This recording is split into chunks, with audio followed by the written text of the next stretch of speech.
Gaming news today is all about how absolutely stuffed September is with games. I thought it would be fun just to go through the list, sort of quickly look at trailers, give you the release dates. We will be playing a lot of these games on the channel, not all of them, but as many as I can, and then we can discuss what we are looking forward to the most. And tomorrow we have the 007 State of Play with 30 minutes of gameplay. Then the day after that is Hollow Knight Silksong.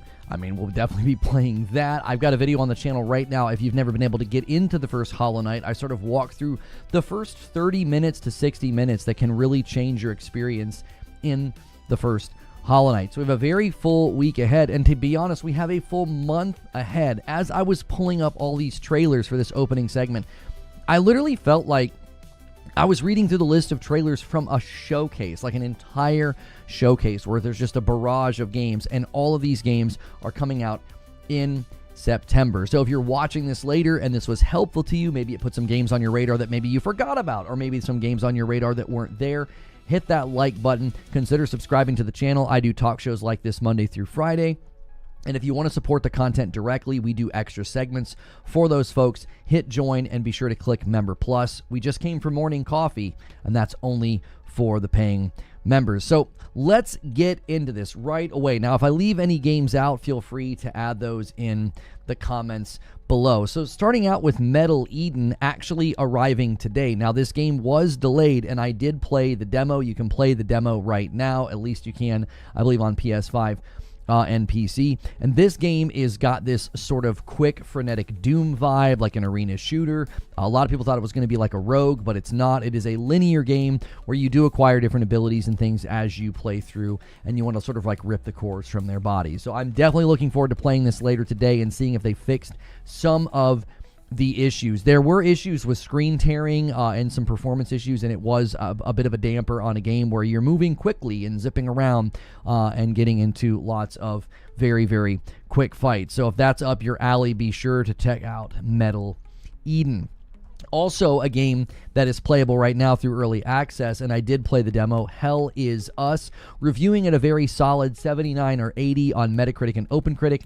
Probably going to get similarly good scores from the users. I will say, even some of the more positive reviews I'm seeing, they're not too big on the combat. They either say that it gets repetitive or maybe has some rough edges. That was really where I sort of bucked up against the game. I didn't think the combat felt that good. I thought the enemy telegraphs were a little weird, and response time on button presses just didn't feel that great. Everything else was fantastic. The tone, the setting, the solving of puzzles on your own, like they don't give you way markers. They don't give you like a map. I mean, they're not giving you your typical handheld. I mean, you have got to figure this stuff out right on your own. And the official launch date for Hell Is Us is 2 days from now on September the 4th, but it is playable right now through early access if you are willing to pay for that. I think you got to do like the extra edition or something. Same day as Hell Is Us is NBA 2K26. Not a game that I will be spending any time with, but again, adding to the laundry list of games in September. You cannot exclude the big sports titles. And the same day as Hell Is Us, the same day as NBA 2K, is a game that we've talked quite a bit about. Yeah, Hollow Knight Silksong comes out on September the 4th. I do encourage you to check out my Hollow Knight stream. It's not very long, and within about 28 minutes, I walk through the two sort of items and the sort of the way to get them quickly that can really, really help your gameplay. Hollow Knight really false starts with people because you can feel a little untethered and a little lost. And I've got videos on the channel right now for Returnal, Death Stranding 1, and now Hollow Knight. These are games that I false started with and many people false started with. So if you want to play the original Hollow Knight before playing Silksong, I actually strongly encourage you to do that. You don't have to, but it is such a great game. It is such a good Metroidvania. I had to resist the urge to go back into it last night. I'm working my way through Shinobi Art of Vengeance, which if you're a huge fan of Metroidvanias or just like classic platformers from the old Nintendo days, Shinobi Art of Vengeance is one of the best platformer Metroidvania games I've played since Prince of Persia and like the Ori games, and I'm really, really enjoying it, and I'm sure I'll think similar things about Hollow Knight Silksong as it is almost here. And same day as all these games I just listed to you is Indiana Jones and the Great Circle, The Order of Giants DLC. Indiana Jones has received a lot of praise for how good it looks. A lot of people really enjoyed this game. I thought it was a beautiful looking game, and they just honored the legacy of Indy and did such a great job with the tone and the graphics. I hope people really enjoy this. I for one, again, just didn't really get into the gameplay itself, but I thought they did excellent work with this game. We may even see some nominations for this game for the voice acting and some of the other aspects of just sort of really capturing the feel of a classic movie franchise. And next on the list, if I say this one wrong, please don't get mad at me. I'm going to say Daemon Ex Machina. I don't know if you're supposed to say demon, but Daemon Ex Machina Titanic Scion. There was a demo trailer 13 days ago, so it looks like you can download the demo, at least on PlayStation, according to this trailer. This is coming out on September the 5th, so Friday. Friday is another full day. Like, this week is wasting, like, no time, but, yep, Friday for this one, if you are into this franchise or into these style of games. Pretty exciting times to have just one more cool game with, like, awesome-looking mechs and really crazy fights.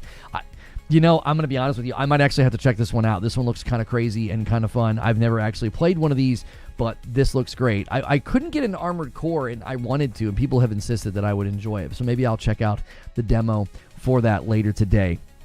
Same day, on the 5th, which you can play this early, I believe tomorrow, 48 hours early if you buy the deluxe edition, which I will be doing on my channel. Cronos The New Dawn from Bloober Team, very much hearkening to the horror survival of a game like Dead Space. So be sure to check this one out if that's your style of game. It looks very intentional, a little slow and intentional for people that like that style. I'm not sure if this one's going to hook me with some of the combat that I've seen up to now, but it seems like it's going to make fans of that genre very, very happy. But I'm eating so good with games like Shinobi and Hollow Knight, I may not have to worry about it. And completely different genre, but on the same day, on the 5th, September the 5th, Everybody's Golf Hot Shots is also releasing. Now, keep in mind, all the games I've listed up to now were only 5 days into September, and I'm still listing games. We are 5 days in, and this is the number of games coming out. And if you're one of the lucky ones, I don't have a trailer for this. September the 5th through the 7th is the Marvel Tokone Fighting Souls beta. Some people are getting in. Some people are celebrating this morning that they're getting their codes and their announcements. So check your emails, check your spam folders, check all your various places, and you may have gotten in. Now, another DLC is coming this month, September the 9th, for Kingdom Come Deliverance 2, Legacy of the Forge. This is hailed as one of the Game of the Year contenders this year. Just a very, very deep and robust and thoughtful RPG. I did a first impressions video on this and was just very, very impressed by the game. A lot of freedom, a lot of choice. Very much a game that I wish I would have had the time for, especially with that saving mechanic, if I would have just been able to kind of get over that hump. But there were too many games coming out this year that I was setting my sights on, like wanting to finish Death Stranding 1 before Death Stranding 2 came out, and wanting to play through games like what I'm trying to do right now is I'm trying to finish Shinobi before Silksong comes out, and then after Silksong is another game that we're going to be talking about in a moment. And sports fans are eating good this month because a couple days after Kingdom Come Deliverance's DLC on September the 12th is NHL 26. And September the 12th is a pretty full day because this is not the only game coming out that day. There's another game that is a little bit more my speed, and this is one that I've been looking forward to for a very long time, and it is Borderlands 4. Now, the response to Borderlands 4, at least on my channel, has been a little tepid. People have been like, yeah, I don't know, not interested. Our coverage has gotten very lukewarm response, which is shocking given my history with both Borderlands and Destiny and how much Borderlands 4 even looks like Destiny. But I think people are starting to come around on this one, and they're seeing a lot of those details coming out of the previews and things and saying, wait a minute, this might actually be a really good Borderlands. So we will be playing this on the channel. I'll be playing this with my wife. I'll be trying to give you as much, input and review and first impressions as I possibly can, because we are big fans of Borderlands here in this house. And if you're not, a couple days later, you'll be able to play the Skate early access. They put out this video. It goes into early access on September the 16th. Now, I'm assuming if you want to do early access, I'm just going to scroll down here. I don't know if you'll be able to play it for free starting on September the 16th on PS4, PS5, Xbox One, Series X and S, PC via the EA app, Epic Games Store, and Steam. There we go. I wanted to make sure you guys had those details because I wasn't quite clear on that this morning. I grabbed all these trailers and didn't quite have the time to get every jot and tittle of information about every single game. But Dying Light, the Beast, comes out a couple of days after that. So now we're at September the 19th, a brand new installment in the Dying Light franchise. And this one is a little bit of a unique blend. They've got open world action, there's survival, there's horror, and the gameplay is still very much true to the Dying Light feel and vibe. So I don't know if I'll be able to get into this one. I remember playing Dead Island, and then I remember playing Dying Light, and this is after playing a lot of Left 4 Dead with my boys, and I just got really burned out on the concept of like running and hitting and kicking melee zombies, you know, in first person. I think they do great work, but it just doesn't necessarily appeal to me. It's kind of like what happened with me with Call of Duty. I spent so much time in those games, it's hard to play them now. But that one's coming out on the 19th, Dying Light, the Beast. And a real unique game that'll obviously be a huge in the streaming world, and we'll probably play it here and get a lot of laughs out of it. It is called Baby Steps. And yep, that's basically the game. You are a sort of floppy, pudgy loser who is trying to humorously climb up this summit, and then obviously doing a lot of falling and a lot of slipping, and you independently control his legs. And moments like this will undoubtedly happen. This will probably lead to a lot of pretty funny, you know, streamer moments. Now, guys, I've still got a lot of games left here, and while I'm doing that, take a quick second and hit the like button. Try to get us to our first 100 likes, and make sure you're checking your renewals as well as gifting to folks to get that number going. I've got a really funny game that my wife will have to play this Friday night if you guys can hit the stretch this week. And speaking of stretch, this one will definitely stretch me if I try to play it. I'm not a big fan of these kind of games, but I know people are really looking forward to Silent Hill F. This one lands on September the 25th. So all the way to the end of the month. I mean, 5 days in, and I listed a ton of games, and all the way down to, you know, the middle of the month to the end of the month, lots of games coming out. I mean, this is just absurd. And this isn't the only game coming out on September the 25th. So if you're not really in the mood to get scared, maybe you're in the mood to go fast. And Sonic Racing Crossworlds will land on September the 25th as well. And I know we're getting a little inundated with racing games, right? We had Mario Kart this year already. We had the Kirby Air Riders Nintendo Direct, and now we've got Sonic Racing Crossworlds. They just look fun. I mean, this game looks like an absolute blast. I know some people feel like you're sort of always playing the same game, but I think these games are well worth playing, even if just for, you know, a couple of weeks with your friends, you know, or, you know, for an afternoon with you guys. Maybe we'll see who is the best. And the sports, you know, trend this month is not changing. On the 26th, so the day after Silent Hill F and Sonic Racing Crossworlds, on September the 26th, EA Sports Football Club 26 lands. And for those that have been waiting for this game, they're seemingly trying to respond to all of your feedback to like show gameplay and to make gameplay not just faster, but maybe even more authentic and more realistic for those that are looking for that. And always good to see the women's Olympic team represented there. You saw the pink braids. If you didn't watch the women's Olympic team win the gold, then you're not American. You're not very patriotic. I'm just kidding. But really, I do question your sanity. But anyways, it was great. They played amazing, and they were more impressive to watch than the men, that's for sure, which is usually the other way around. And, you know, they were fast. They were awesome. So make sure and check out any of the highlights from that if you missed it. We were watching with the fam over the Olympics, and it was a blast. Now, speaking of having a blast, party games are fun. We all love Mario Party, even if it ends relationships and friendships. But we've got a new way to do that, and it's with a Lego party game.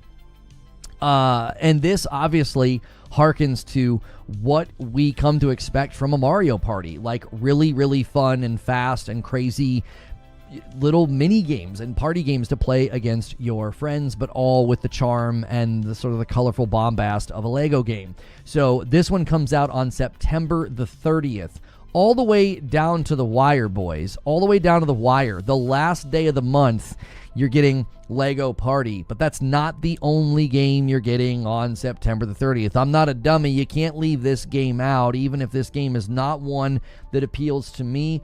I know this game is a long-standing classic.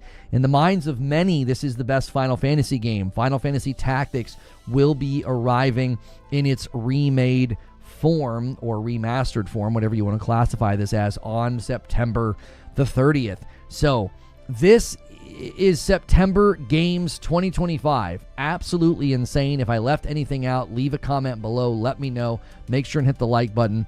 That is it. That is the absolute foray into the 1, 2, 3, 4, 5, 6, 7, 8, 9, 10, 11, 12, 13, 14, 15, 16, 17, 18, 19, 20, 21, over 20 games. I just listed over 20 games. I mean, it's almost a game for every day in the month.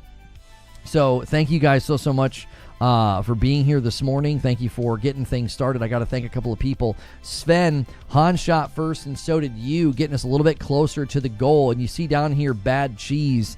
It's a really, really goofy, old-timey Mickey Mouse-looking, Steamboat Willie-looking horror game that you can make Madam play this week if you guys hit the stretch goal. So 500 gets Madam to show up. If we go beyond that, you can make her play a game. And Kyle Wilkerson's going to do a VIP renewal and a VIP plus renewal from Zubair. So that's going to take us to 109. But then we're going to go to 110. First gifted member of the day comes from Joker Quinn. So it is 4-1. We'll see if Twitch decides to answer back today, given that they do have September to rely on. And Stargator 2014 with 4 months of memberships over here using their Prime. Thank you so much. Use those Primes every month. You got to manually check them, and we appreciate everybody that does that. And this literally as a stream today was just an idea that I had. I thought, you know what? The gaming news cycle has really, and I mean really, went quiet, and part of the reason is that there's just a ton of games coming out. It's really hard to do an announcement or an interview or anything when there's just a barrage of games. Oh yeah, there is an Assassin's Creed Shadows DLC. I completely forgot about that. And Metal Eden is still not available. I'm gonna reboot my my PlayStation just to see. I'm going to reboot my PlayStation just to see if maybe that'll fix the storefront. Maybe it releases at like noon. Did you count my Prime for morning coffee? I did, Eric. I thanked you at the tail end there and added you to the total. Thank you so much for using your Prime during morning coffee. If you guys support the stream with a subscription, a membership, or anything like that, you get to come to morning coffee. It needs to be a Member Plus on YouTube, though. Claws of Awaji, yeah. No mention of LEGO Voyagers. Wait, LEGO Voyagers is also this week? LEGO Voyagers release date. LEGO Party is the end of the month. Oh, the 15th. You're right. LEGO Voyagers comes out on the 15th, and then the LEGO Party game is on the 30th. So you get a LEGO game right in the middle and then a LEGO game at the end. Deep Rock Galactic Survivor 1.0 on September the 17th. Doesn't Deep Rock Galactic Survivor also come to consoles this month as well? I think it's this month as well. September the 17th. I missed that one. And a 5-bomb comes in from Wired Rope. He says, wake up, Twitch. It's September. You better show up. You know, you better show up. Wired Rope has been one of the faithful over there on Purple, keeping the battle raging for Team Purple and getting us to 116. We're officially a 10-bomb away from the milestone. Whoever hits it gets it. And currently I owe YouTube like 4, so maybe they should just steal it and I'll do it as a 5. Lego Voyagers looks pretty dope for co-op. It does. It looks very, very charming and fun. My wife and I are working our way through Revenge of the Savage Planet, and we're really enjoying it. I wasn't sure if we would like it. Sometimes the combat can get a little annoying. Like, there's these guys that, like, they run at you and scream and explode, and you don't have a lot of agility in the early game to get away from them.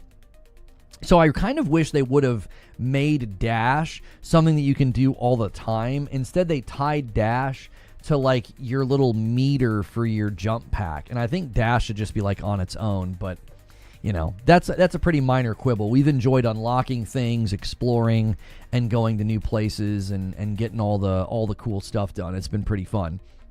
Best month of gaming I've seen ever. I mean, just absolutely stuffed and insane. I'm going to pause that thing that interrupts us. If you guys appreciate the fact that I'm pausing that thing, do me a favor and hit the like button. I don't like to have the show interrupted if I can spare people from that. Yeah, September is absolutely stacked. Yeah, the fact that we're forgetting about things. We're forgetting about things like Deep Rock Galactic Survivor coming to console. We're forgetting about the fact that, like, AC Shadows has DLC. I forgot all about Lego Voyagers. You know, just absolutely insane. And there's no way you can play them all. Like, most of these are going to end up in my backlog. Most of these are going to end up in my backlog. Hang on. Oh, nice. My wife's glasses are getting replaced through warranty. She has Gamer Advantage glasses. That is one of the sponsors of the stream. If you guys are ever looking for glasses for blue light blocking, as well as just being lightweight when gaming with headphones on, make sure and use my glasses command or go to Gamer Advantage and just use the code LONO. Too many, too little time, says Eugene. Death Stranding 2 is occupying all my gaming time right now. Yeah, right now I'm trying to finish Shinobi Art of Vengeance before Hollow Knight Silksong comes out. So, yeah, Gears and Breath of the Wild. Yeah, I would love to finish Gears of War with Madam. We were having fun with that the other night, but we're also having fun with Revenge of the Savage Planet. Like, it's a good problem to have. I still haven't had time to go back to Tears of the Kingdom on the Switch, too. I've just been too busy. Gave you a like on YouTube to help over there. Well, I appreciate everybody hitting that like button over here on YouTube. Thank you so much. If you're interested in gaming news and a safe for work place to listen to a show about all the things going on in gaming, make sure and hit subscribe, and then make sure you are here. And a VIP, Low Life King, is going to add to the total and get us to 17. I appreciate it so much. You guys that pay for your memberships and do primes and gifteds, that is how I do this full time. We are a fan-funded operation, so you guys continue to support the show, and I appreciate it. I won't touch anything that releases the rest of the year for a long time, probably December at the earliest. So you're not even going to jump into Yote is when it comes out? Is that like, are you speaking like you're not going to get to Yote until December? Is that what you're saying? What are you going to play after Death Stranding 2? What's the big game you guys are playing next? Like, what's the big one that you're playing next? Yeah, I still can't download. I still can't buy Metal Eden. I'm assuming I'll be able to buy Metal Eden at noon would be my assumption. I'd never touch Yote at launch, says Eugene. Battlefield 6, Hilly, you're jumping into Battlefield 6. Silksong, Ninja Gaiden, Borderlands 4, Skate 4 beta coming up. Nobody's putting the same game. Isn't that amazing? Yote. Okay, we finally have a repeat, Battlefield 6. Look at how long it took to get a repeat. Battlefield 6, Skate, Silksong, Ninja Gaiden, Borderlands, Yote. Like, that, we had no repeats for the first little batch there. Like, that's incredible to think about. Absolutely incredible to think about. We have that level of games coming out in September. And it's now 7-5. I forgot to add Lowlife's King to the battle there. Thank you so much. Death Stranding 2 is getting better and better as I'm playing through it. Yote is next for me. We got an Arc Raiders, 2K26. Unfortunately, why unfortunately? Do you not really want to play it? Borderlands 4 for me, says Joker Quinn. Yeah, I enjoyed Death Stranding 2, but I definitely went through it, I went through it relatively quickly. I felt that was okay to do. Except too many gamer.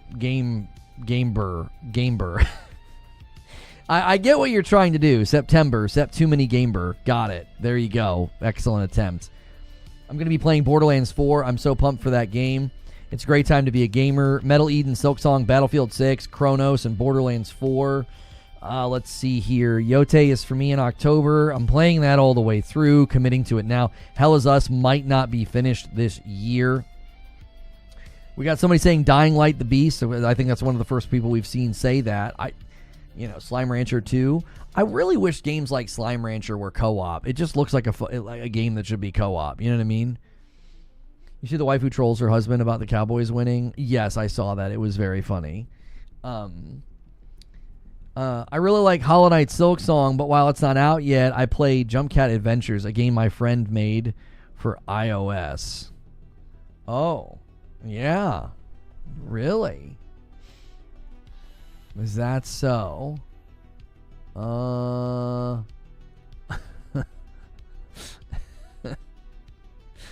Okay. That reminds me of those tweets now that reply. They reply and they're like, "Oh yeah, this is so funny. Isn't that right, so and so?" And then they at somebody. Like, waiting for Silent Hill F. I almost forgot I'll be playing Starfield in between all of them. I kind of regret playing through the Death Stranding 2 story so fast, but it was paced so well I wanted to progress it. Going back afterwards and going through everything now is really satisfying, but I miss so many tools. I'm trying to finish First Berserker Kazan, then Silksong. Yes, I finished First Berserker Kazan. When did I finish that? Was that I think that was 2 weeks ago. Yeah, so I finished that in time for Shinobi. I'm trying to finish Shinobi in time for Silksong. So in Shinobi Art of Vengeance, I don't know if you guys saw this screenshot that I posted. I got an outfit that is just like, it's just such G.I. Joe vibes, you know? And it honestly harkens back to not just G.I. Joe, but Saturday morning cartoons. So I don't know if you guys saw this or not, but this is my favorite outfit right now. That's just fantastic. Right? Especially as he's running around and doing stuff. It literally has Saturday morning cartoon vibes. It's so good. What's good, Keeg the Geek? How are you? Really, really enjoying Shinobi. And I was having an issue. I was having an issue with a glitch on the map, which we rectified and fixed. I rectified and fixed it by rebooting basically the game. That basically fixed it.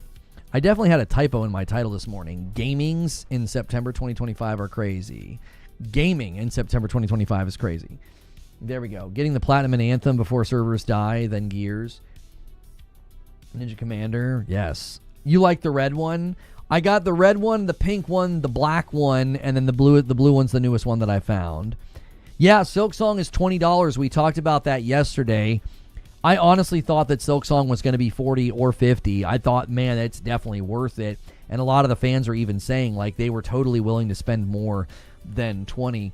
Well, if you were willing to spend more than $20, buy it for a friend, gift it to them, buy it on 2 platforms. I mean, whatever you want to do. If you feel like you want to support them more than just the one purchase, I don't know if this is just Mandela effect, but I always thought Shinobi was a period piece game. I was surprised to be fighting fully armored SWAT teams in the new game.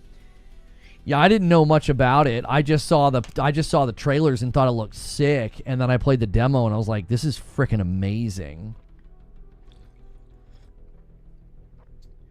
October's Pack 2. I tell you what, if you guys like this show and like the vibe and just kind of having a day to talk about all the games coming out, we'll do the same thing in October. You know what I mean? Glad Shinobi got his shine again. The old Shinobi games were like that. Yeah, back in the day, I didn't play a lot of games like that. I got really, really hooked on, games like, Mario Kart. And then I remember Link to the Past and Ocarina of Time taking up a lot of my time. But then I think GoldenEye just really, really changed my trajectory as a gamer. It really sort of shifted things around for me and what I wanted to play. And then I was very quickly on PC, playing games like, Quake and Unreal Tournament and things like that. It's been a bit of a journey. Matt had an interesting take on the price. Okay, let's see what Matt Piscatella decided to say about the price. If you guys are enjoying the show and the vibes, man, hit that like button. It does help me out. He says, best wishes to all future indie devs that want to launch above $20 for a while. This isn't some dig, and I think the price is great, but I also wouldn't want to have a game in the pipe I was hoping to charge more for. Both can be true. I was expecting a higher price, but good on them. Should get a bunch of impulse purchases at launch at 20. Looking forward to see how it goes. Yeah, there were a lot of people that literally said, when we were talking about it, they were like, well, I wasn't going to do it. Bad Cheese is a Steamboat Willie style horror game that you can make my wife play if we manage to hit stretch goal this week. So the 500, she shows up to the Friday night. You hit stretch, you can make her play something. So they sent me a code, and we've made that the incentive this week. We brought back morning coffee, we brought back green room, but we're still having that goal every week. This over here is kind of the engine of how I'm able to do this full time. And one of the fastest ways to have us hit this is not through gifteds. It's actually through people upgrading. So on YouTube, especially if you upgrade to Member Plus, I count that as 2. And that's $6 a month. So if you guys like what we do here and want to be a part of it, that's a great way to do it. Shinobi 3 on Genesis is one of my favorite games. Had to grab Art of Vengeance. I just love the satisfaction of going back and getting 100% on all the areas. I'm really, really enjoying that. It just feels fantastic. The abilities, the Metroidvania, and the ability to kind of, when you load back into a level, the ability to kind of pick where you end up, so you're kind of close to whatever secret you missed or whatever, elite squad that you missed. They really were thoughtful about that. It's why I'm glad that I was able to fix the map glitch. The map glitch was absolutely bumming me out. If you haven't had it happen to you yet, it'll put your guy randomly somewhere on the map and not where he's supposed to be, and he won't move. He'll never be where he's supposed to be. It's very odd. And the whole thing was frustrating me, and so I was like, man, I'm really, really having a hard time. And so I ended up being able to fix it. If you just reset the game, it seemingly went away. So it's not a Metroidvania. Sure it is. You get new abilities to get access to new areas, and you go back and retread areas. It 100% has Metroidvania mechanics in it. Like, to argue that it doesn't have Metroidvania mechanics in it is, to me, a very, very odd, view of the game. It 100% is a Metroidvania. It's both. Like, it's 2D action, but it's 2D action platformer, but it's also heavily Metroidvania. Anytime you're getting abilities to go back to previous areas to get access to areas previously inaccessible, that is an absolute staple of a Metroidvania. You know what I mean? Like, I don't know how to view it any other way. It's clearly not just 2D action platformer. If it was just 2D action platformer, there wouldn't be such an emphasis on abilities and retread. That is a massive signal that it is Metroidvania at its maybe not at its heart, but the core gameplay is very much that. Metroidvania is one of the only game genres that's extremely well defined. Well, yeah, because maybe. I don't even know if it's well defined. If I'm playing a game and they're like, you can't get up here, you can't do this thing yet, and I'm like, okay. And they're like, now you can double jump, wall grab, glide, whatever. And now I can go back and do the thing. I'm like, that's a Metroidvania. I don't know what else to call that. Your first Metroidvania was Hollow Knight? Oh, really? My favorite Metroidvanias are both Ori's, Hollow Knight, Sundered, Prince of Persia and the Lost Crown, and now Shinobi Art of Vengeance is on that list. Both Guacameles are also very good Metroidvanias. And then obviously Silksong will likely land there as well. The difference is the double jump would let you progress the game, not find an optional secret. Yeah, I think you're being too rigid. I don't think I define a Metroidvania. Yeah, I really liked Nine Souls, and I really liked Ender Magnolia. I did not like Ender Lilies as much. I liked Magnolia better. I thought the dodging was better in Magnolia, and the dodging in Lilies was kind of frustrating.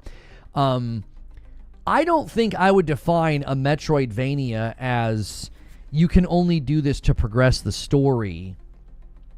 That is the definition, but okay. Metroidvania is a video game subgenre defined by non-linear exploration of a large interconnected map, often in 2 dimensions, where players gain new abilities and items that open up previously inaccessible areas.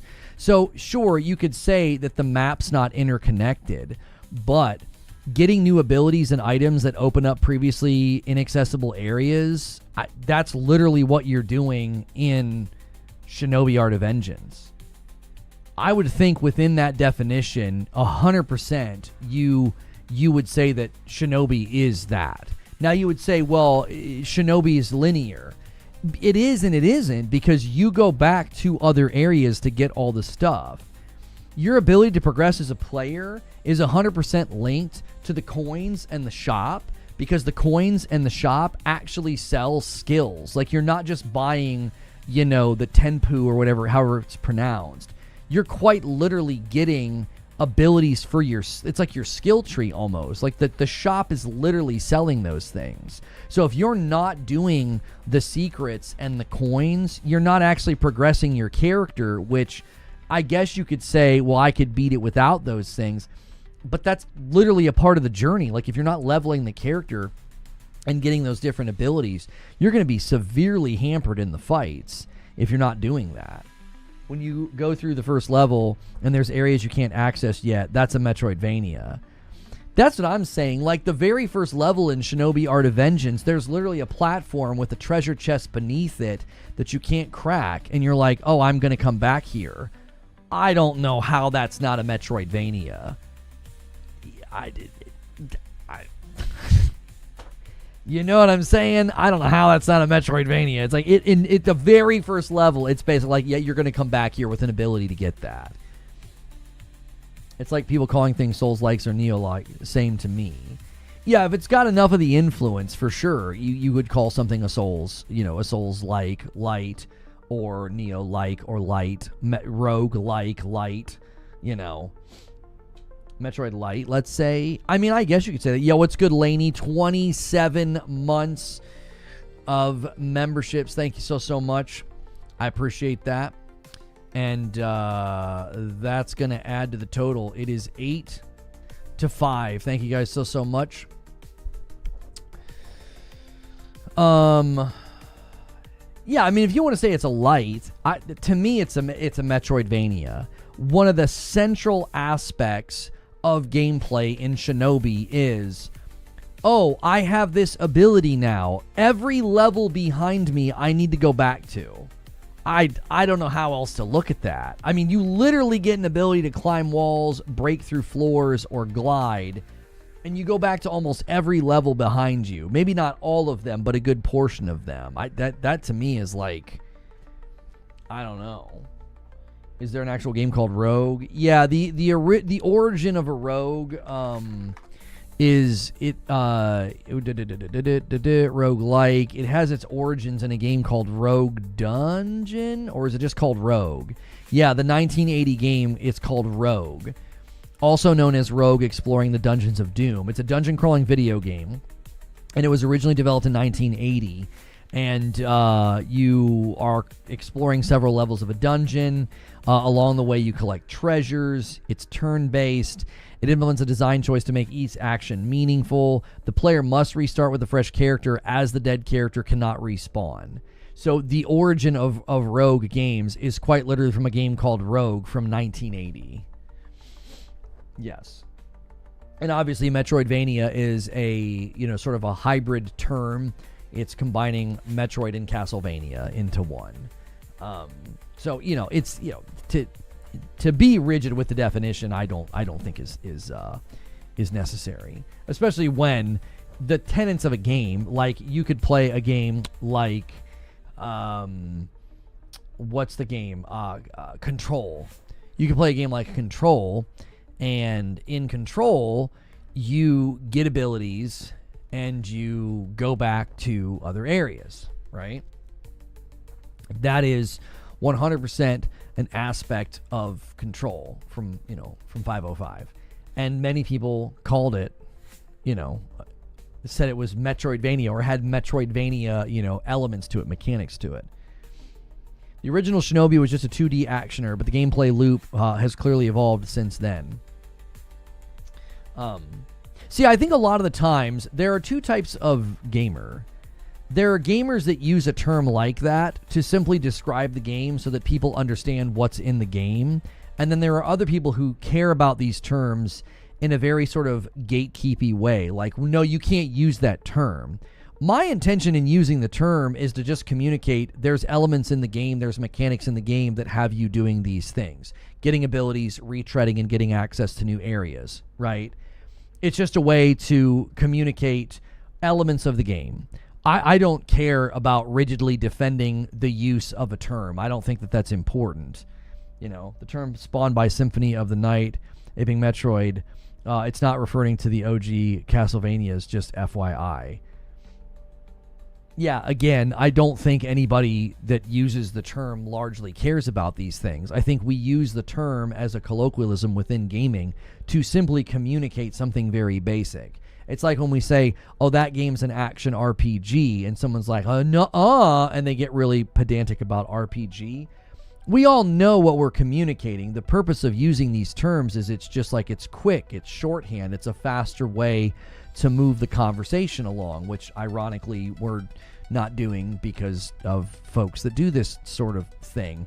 But it's just meant to be shorthand. Like when I say, oh yeah, that's a really fun action RPG, somebody's not like, well, are you writing up a spec sheet for your character and rolling dice and making every single decision about your game stats and your character and their progression in the story and blah, blah. No, that's not why you're using the term. And when somebody uses the term Metroidvania, I don't think they're using it as rigidly as that. Like, well, actually, it doesn't have anything to do with the classic Castlevania games. And actually, most Metroidvanias, you only get the abilities to get access to areas to progress the story. They're not just optional areas, with treasure. It's like the average person knows exactly what I mean when I'm saying that, which is the entire purpose of communication. It's the entire purpose of these terms is to have understanding, I think somebody should start a channel called Actually Gaming, and they just go around and correct everybody all of the time. Actually, you're not actually aiming down sight because you're shooting from your head. The term ADS is not the appropriate term because they're not actually. People are like, this guy can't be serious. Actually, the difference between magazine and clip.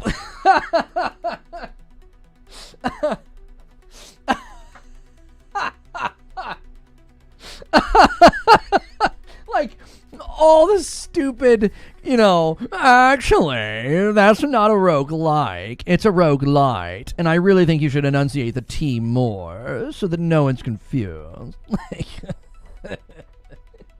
Oh, my golly.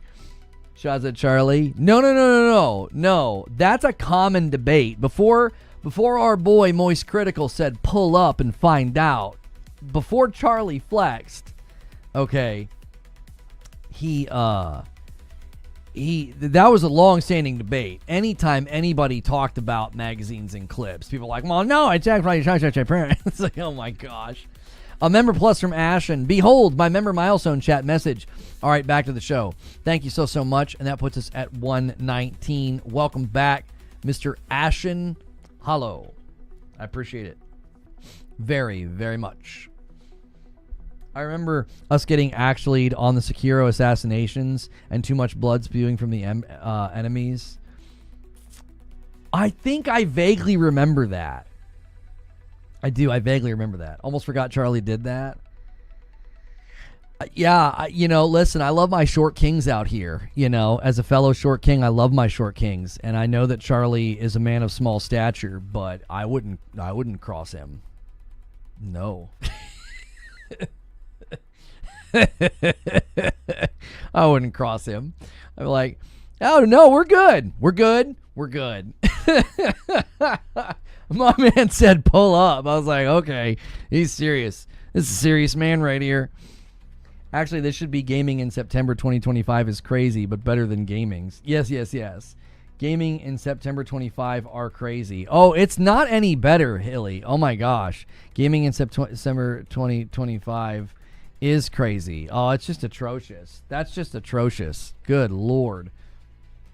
I downloaded the one you mentioned for iOS. Jumpy Cat Adventures, and I couldn't even score. So are you guys in here on alts trying to promote your game? Is that what's going on? Yeah, your account's a one day old. Like, good golly, stick to Twitter, right? Jiminy Christmas. Nobody gives a frick about your trash mobile game, right?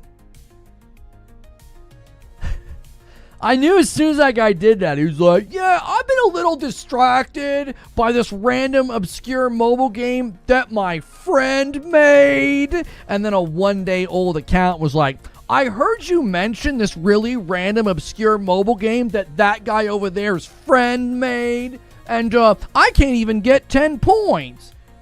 Golly goodness. How stupid do you think everybody here is? Don't answer that. Seriously, though. Good golly. I passionately hate the death blow system. What Sekiro does would be an instant kill on any living creature due to blood loss. I'm okay with the resurrection, but to death blow someone multiple times is annoying. I mean, he's playing a game where the main character has something called dragon rot, and he uses a mechanical arm to catapult himself around. I don't know if the blood loss from the death blow is the real issue with Sekiro. Like, this Sekiro game is pretty cool. I mean, I got this mythical infection called Dragon Rot. My arm is this mechanical medieval work of Tony Stark genius. And that is all fine. But the fact that I death blow somebody and there's just blood everywhere, I mean, that would be an instantaneous kill. I mean, I know Madame Butterfly is like flying around and like balancing on spider webs that she makes out of thin air, but like those are not really the problem. The problem is that I actually get a death blow on her more than once and she doesn't die. What? Like, what are we doing? You also find a goldfish in heaven. Yeah. It's like the random worries about realism, There's no way a girl would be strong enough to fight off the average man. And it's like, yeah, there's no way the average man would be able to fight off 10 people at once with a single sword.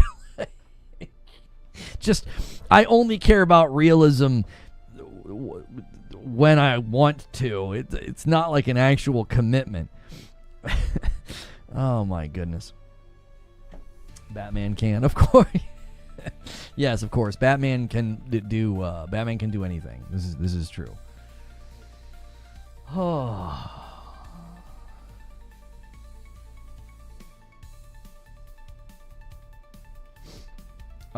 In 2 months, you think, what kept I said? Wait for sales. What's happening? There's literally a man coming out of the body of another man. Yes, yeah. There's a lot going on in Sekiro. There's a lot going on. It's a wild. I mean, you chop a monkey's head off. Not only do you fight a monkey that somehow knows how to use a sword really, really well, but once you chop his head off, he keeps fighting. You know what I mean? Sekiro is wild, but it's great.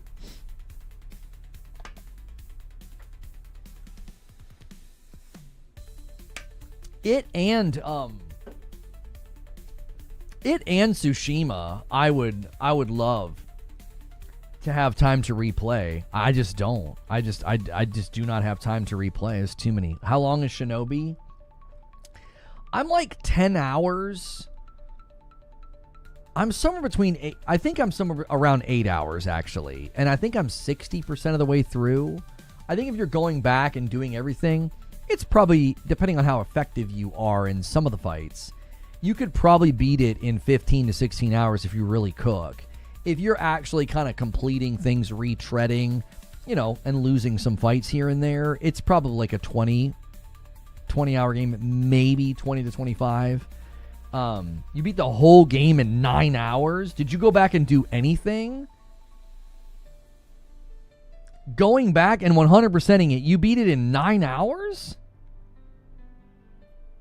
I mean, I'll be playing and like pause the game and go upstairs, use the restroom, get a drink of water, check on my family, and come back down.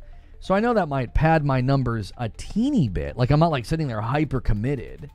It took me 14 hours to 100% it. No, not Sekiro in 9. He's talking about Shinobi Art of Vengeance. You take your time too. Yeah, I mean, it sounds like you can really fly through the game. I don't know how, Mayhem doing it in 9 hours and 100%ing.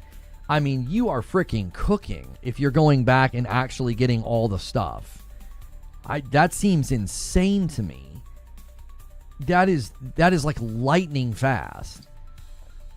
Speedrunner on Red Bull? No, not 100%. Oh. Now you're going back and 100%ing. Okay, I was like, homie, how the frick did you do that? You just, okay, so you straight lined it in 9 and now you're going back? Okay, that makes more sense to me. I was like, dear Lord, I don't know how you did that. Because just retreading takes time, because a lot of the retread, you're like solving puzzles and flipping switches and stuff. Like, it's not a matter of just like going back to the map and like, oh, I can open this door now, prize, and then you leave. It is a pretty effective Metroidvania system that like you can kind of go where you want on the map. I actually was kind of singing its praises for that before we got distracted by the debate about whether or not it's a Metroidvania. So yeah, it is pretty effective, but I thought, good golly. Yeah, the riffs especially. I'm like, I didn't even think about that. I was like, this homie went back and did the riffs? All of them? And you did this in 9 hours? Yeah, some of the riffs you're gonna wipe a lot. You know, the one I ran it flawlessly, but I admitted, you know, on the tweet, I think I probably had like 12 fails, you know, something to that effect. Yeah. The general dilemma with a lot of those games is you're going to have repeat. You're going to have either a boss fight. Some of those Elite Squad fights are pretty easy, and there's others where like you just get spammed if you're not careful. There was a rift where you have to fight. It's like yellow. And the platforms kept disappearing and shrinking, and there was a platform above and a platform below. That one got insane, because if you got caught on the lower level a couple of times, you couldn't even see your character. It was just hit, where am I? Hit, and all of a sudden you're like, oh, all my health's gone. That one in particular, I had to stay up on the top and be like, very careful with who I attacked, and then I would kind of disengage. I couldn't get into a rhythm because they had those yellow shields, and it like throws the rhythm off significantly. And then again, if they're all attacking you at once, it's like you can't even see your character. That one rift in particular was tough because you have to last a long time. I actually started using the healing in that one. The running fire one took me forever. The running fire one didn't take me nearly as long, and then there's one I did last night where you're flying up with the glider, and there's saw blades everywhere. Oh my gosh, that one's so frustrating because you get all the way to the end and you can't see, and there's ones that are moving instead of just being stationary, and they'll take you by surprise. And you're like, I got to do the whole thing over again because like you literally can't see what's coming. But I ended up getting it, I think, on like my fourth or fifth try, I think. My daughter was like, let me watch you do it before you go to bed. I was like, kiddo, I could run this 7 more times without getting it. I felt bad because she went upstairs and I got it on the next run. It's like I kind of felt bad. I was like, well, I beat it on the next run and she wasn't here for it. So that was one that was, yeah, it was frustrating me a little bit. Hi, sir. I see you are looking at our case fans. Are you working on a build? I'm just looking at the fans to look at fans. Which game were we talking about? Shinobi Art of Vengeance. Yeah. Lizard Cube outdid themselves. I wonder if Sega is going to let them work on other reboots. Wow, you're a terrible father. She's like, I believe in you. And you're like, go to bed. Well, if you are a parent, if you've ever been around children, even as an aunt and an uncle or a grandparent, you know that they will do everything they can to avoid going to bed. So I was on to her tricks, you know. She's like, come on, Papa, I know you can beat it. And I'm like, okay, that's sweet, but I know what you're doing. You know what I mean? Do you get review codes or do reviews? Yeah, here and there we've done that. It's not very often, but we've done it. We did it with Wu Chang Fallen Feathers. We did it with Kingdom Come Deliverance. We did it with Avatar Frontiers of Pandora.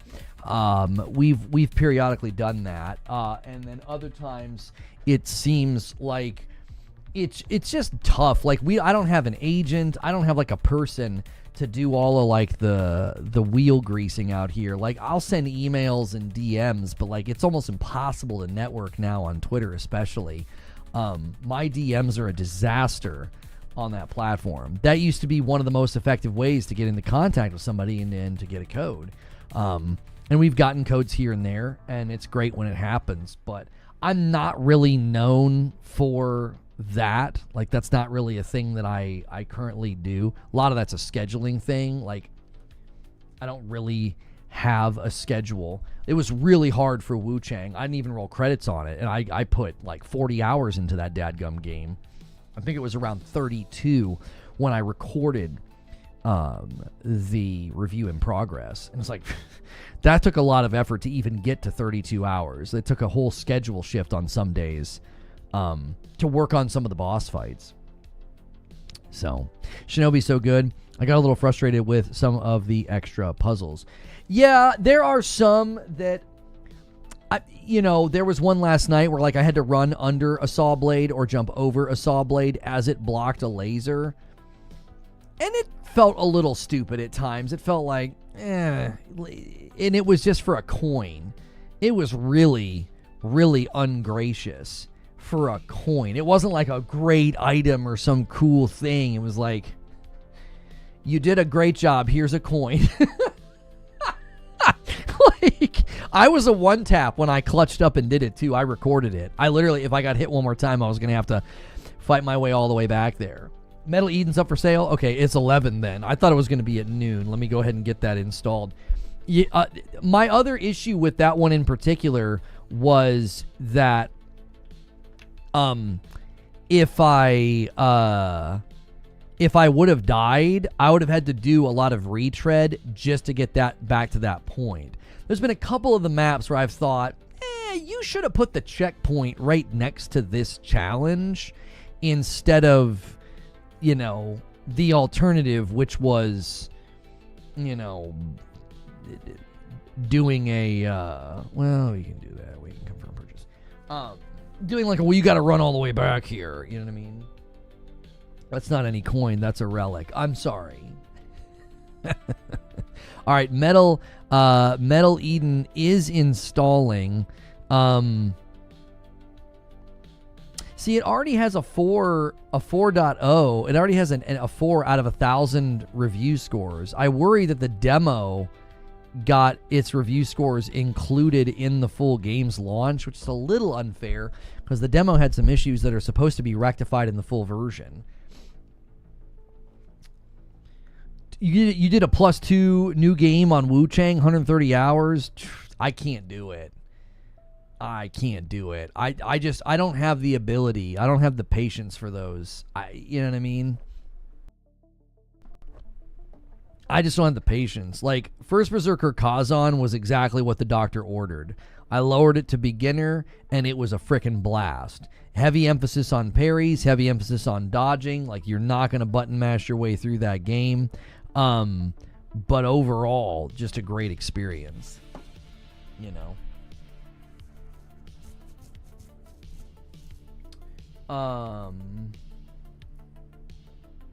Seen a couple of videos that make me optimistic for Crimson Desert. I'm like of the opposite opinion.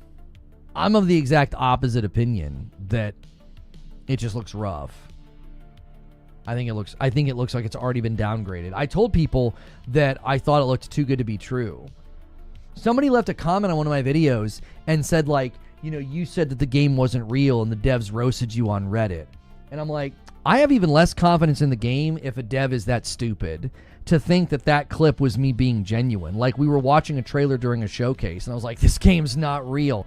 I was saying it laughing at how insane the game looked. It was obvious hyperbole saying this game looks insane. There's no way this game is real, right? It's a form of exaggeration.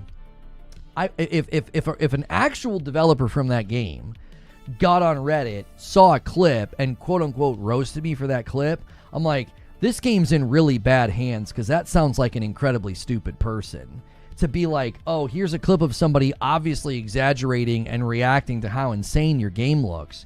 Oh, and might I have a word with that developer about how you just did a gameplay reveal that looks significantly downgraded than your original trailers, which quite literally adds credence to my observation that your original trailers were too good to be true. Like, I don't know. We've all been here before, seen trailers with absurd lighting and shadows and reflections and really fast gameplay and thought, that seems like that's gonna be really hard to pull off, or maybe that game is a little bit overselling itself or overplaying its hand. And sure enough, like clockwork, the game starts to show us new gameplay, and it's like, oh yeah, would you look at that? It doesn't look anything. It doesn't look anything like. Why even try to talk through the sneeze? Like, what? Just stop and wait, you know, and then start talking again. Just talk through the sneeze, Lono. What game are we talking about? Crimson Desert. Yeah. I think the game looks good. My concern the entire time has been that it looks too good to be true. It's like, listen, man, we've all been watching trailers for a long time. I've been doing this for 10 years, and the pattern is very reliable.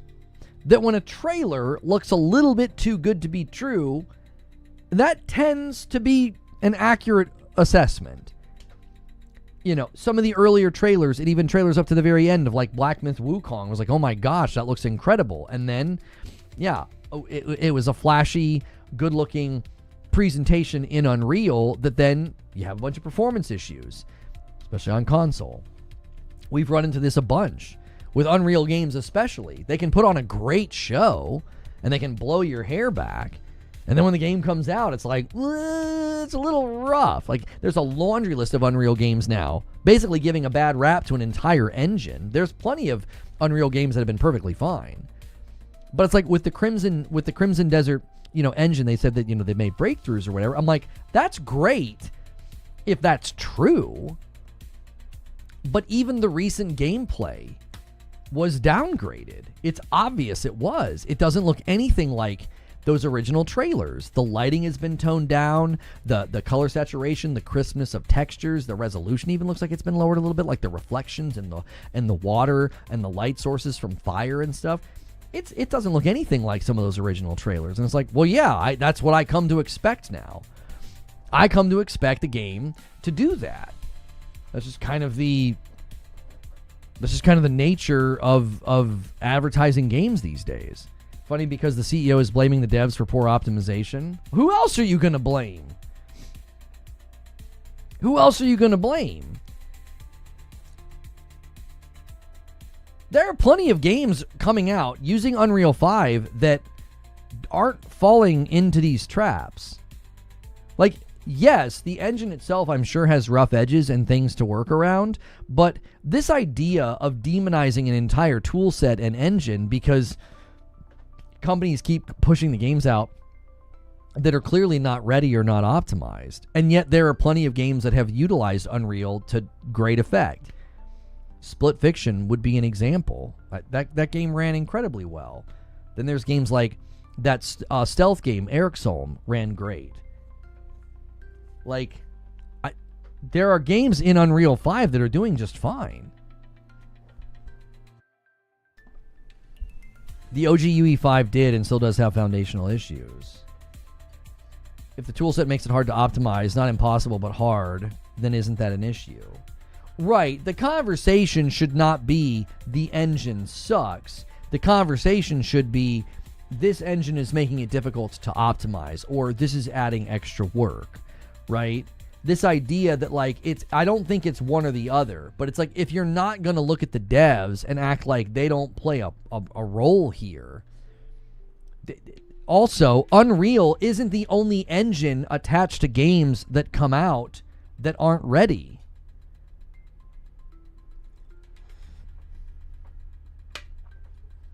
If you'd played Black Desert, it looks like an improvement. Now, I'm not looking for improvements over Black Desert. I'm looking for a game to look like what was advertised, and I'm seeing that that's not going to happen. I put on the devs in choosing that engine. He was saying that developers are waiting too late in production to optimize. I mean, he would know better than anybody if that's actually happening. Sean Murray's doing the No Man's Sky meme.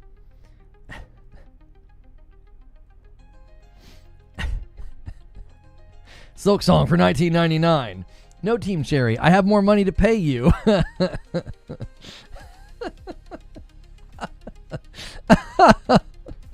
That is just... Oh. That's good. Expedition 33... Expedition 33 was Unreal. Yeah. Games in 2025 in UE5.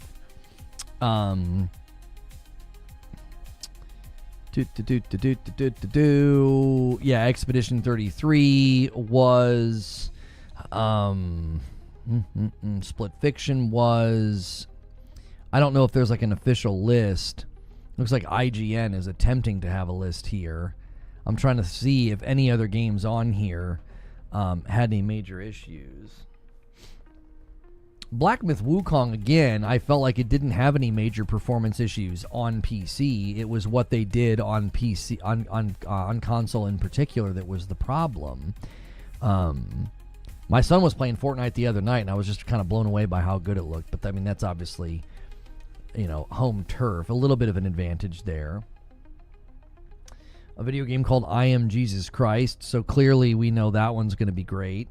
They did a lot of great updates in Lords of the Fallen, did they not? Isn't Lords of the Fallen 2.0 been kind of hailed as a triumph of like fixing a lot of the core issues and it running really well now? I believe Ninja Gaiden Black was an Unreal game. Perfect Dark is on this list. Anyway,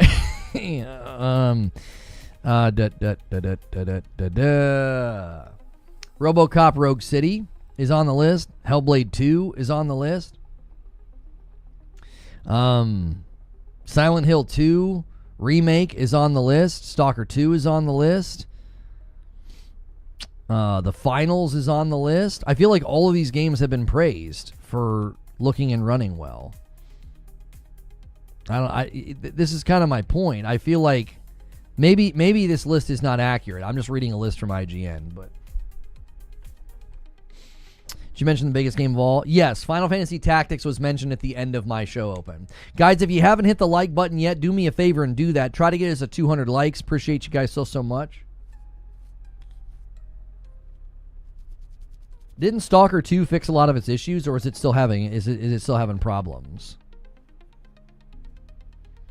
No, I know Stalker didn't run well at all, but wouldn't Stalker 2 and Lords of the Fallen be examples of games that fix a lot of their issues? Like Immortals of Avium. Didn't Immortals of Avium also fix a lot of its issues, and now it's running very well? I mean, it didn't. Immortals of Avium didn't do well as a game, but I thought they fixed a lot of the core issues.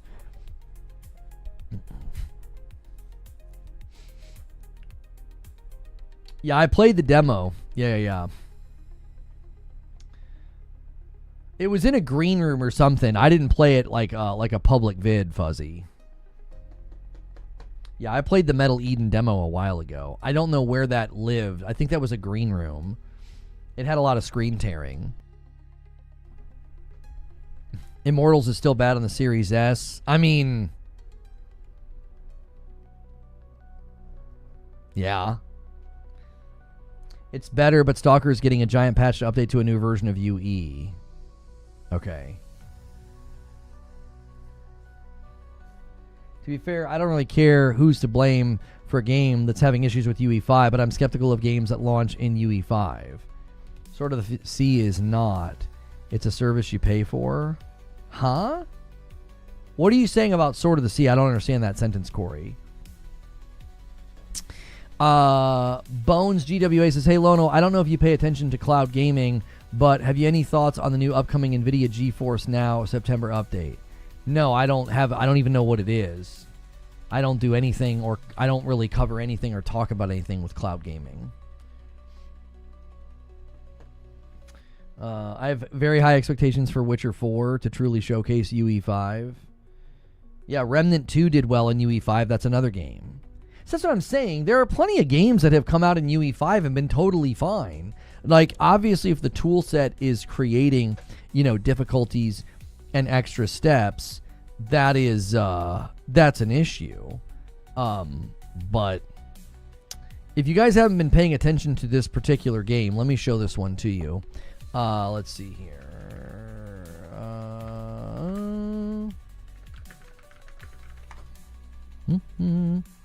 It's called Blaz Blue Entropy Effect. Really, really good score on Steam. Hang on, let me change my capture card here. It has a 94% on Steam, and they're doing a crossover with Dead Cells. It's a action-packed combat, action-adventure, action roguelike.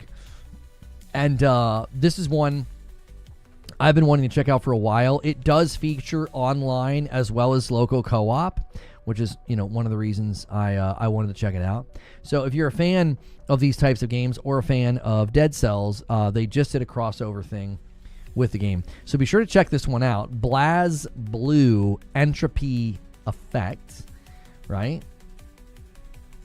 Yo, what's good, Rachel? I'm not always active in chat, but when I am, I talk about the game of life and how I'm currently growing life. Hey, another one on the way. Awesome. That's awesome. Little guy needs a buddy. You know what I'm saying? You always gotta give them their buddy if you can. I don't know if I'm qualified to have this take, but I think what has happened in Unreal Engine is seen as a shortcut to save developing on an in-house engine, and it ends up taking more work. Oh, it's a boy buddy. Oh, nice. Excellent. Just when you were working and getting great results on losing weight, a little baby decides to just set you back. Isn't that the way it always goes?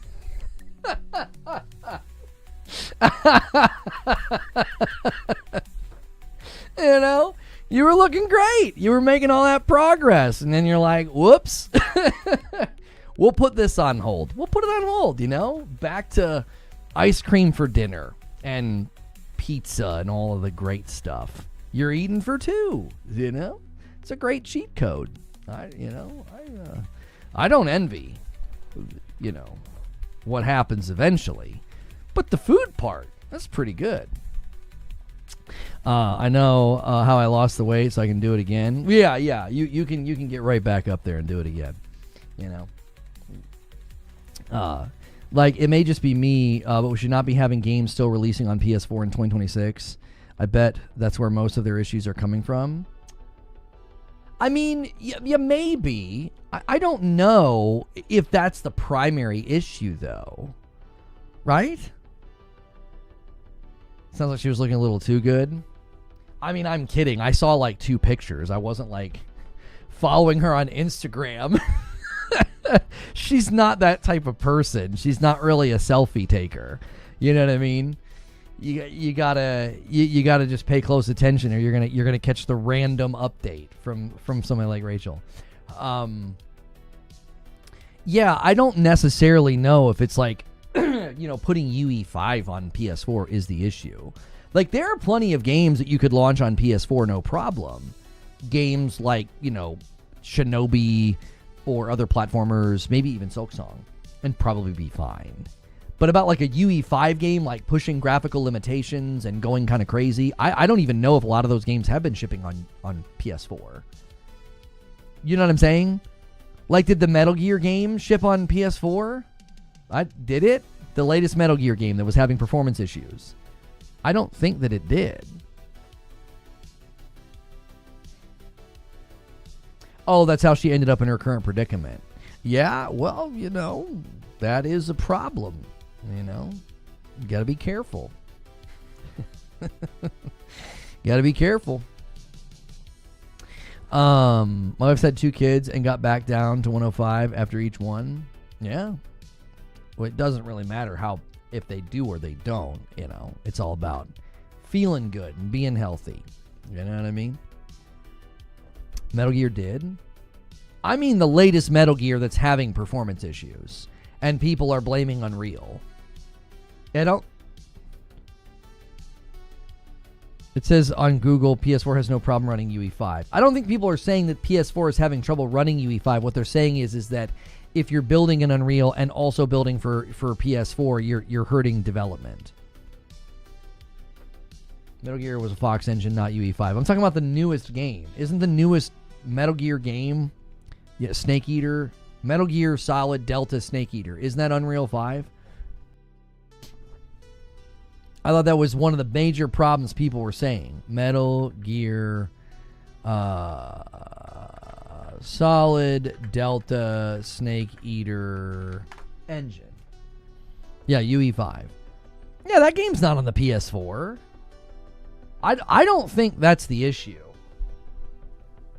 I don't think the issue is like, well, they're building games in UE5 and also building them for PS4. I think Zubair is probably pretty close to the problem, is they think that UE5 is going to be some kind of a shortcut. When did we drop frames? I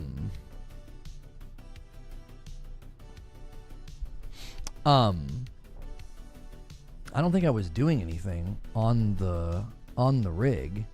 I'm making sure like nothing's running. We almost never drop frames. There were a couple of blips. Oh, maybe it was something with purple because it didn't mess with the viewership on YouTube. If it was messing with that on YouTube side, YouTube viewership goes all over the place when you drop frames. Buy it for the Pro or get a Pro. Problem solved. Wait, what problem is solved? What are you talking about? If a game is poorly optimized, the Pro can't save it. The Pro doesn't run Black Myth Wukong that well. It doesn't get over those bad issues with how they're utilizing frame gen. The latest Metal Gear game, Metal Gear Solid Delta Snake Eater, does not run well on the Pro. Like, obviously people are trying to use it to be like, yeah, see, the Pro's a scam. Like, they'll ignore 70 to 90 games that are enhanced, look great, run great, and it's the best place to play. If you're playing on console, it's the best place to play. And they'll ignore all that. They'll use one game because, they're not being honest. But, like, I wouldn't say that the Pro is a solution to a poorly optimized game. Yeah, even a $3,000 PC can't brute force some of these issues, though, Sane. There have been some people with monster PCs that have been like, if a game is poorly optimized, there's nothing they can do. They just have to experience the crap with everybody else. You know what I mean? So a bad PC game means PCs are scams. Right. No one's ever going to use that logic in any other argumentation because it's terrible. It's not thoughtful. It's mindless tribalism. It's like there are plenty of games that come out and run terrible on PC. You would never be like, yeah, PC's a scam. You'd be like, no, the game was poorly optimized. I mean, PC's not having a great year in that particular department. There have been some pretty bad ports, And it has nothing to do with how strong your rig is or how good GPUs are. It has nothing to do with any of that. It all comes down to optimization and if they do a good job or not.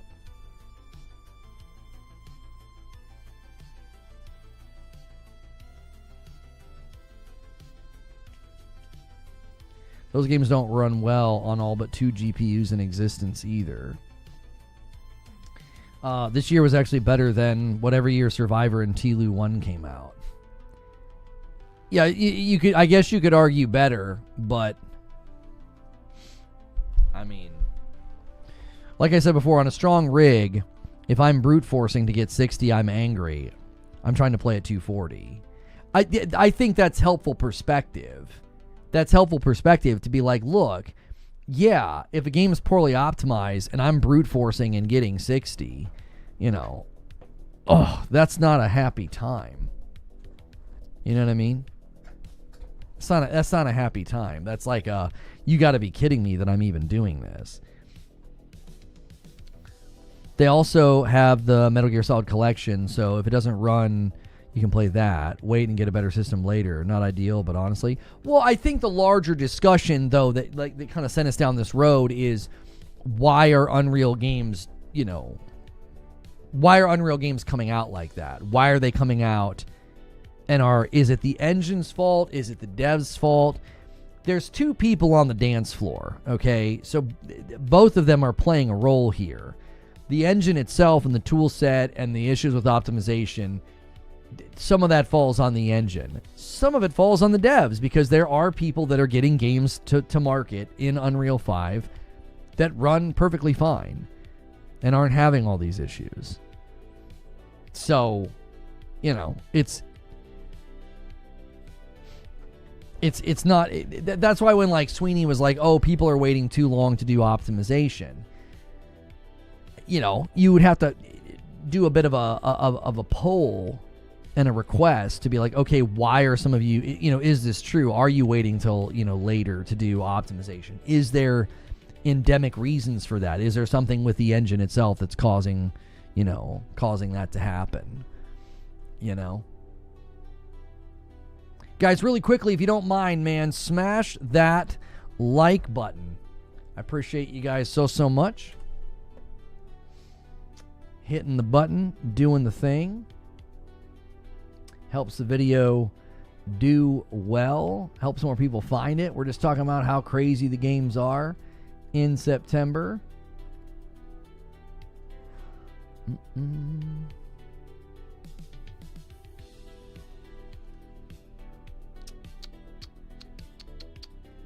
Okay.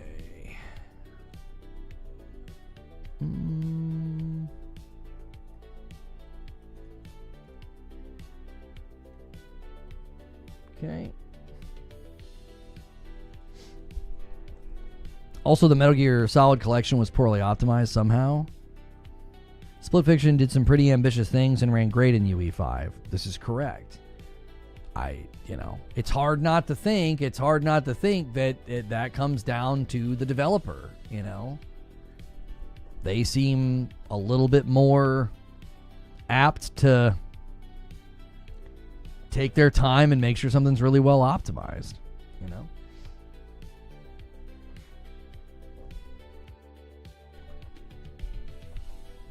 I don't know how Rivals runs on PC, but it seems pretty taxing for my Xbox. It's the one game where I will actually hear the fan turn on.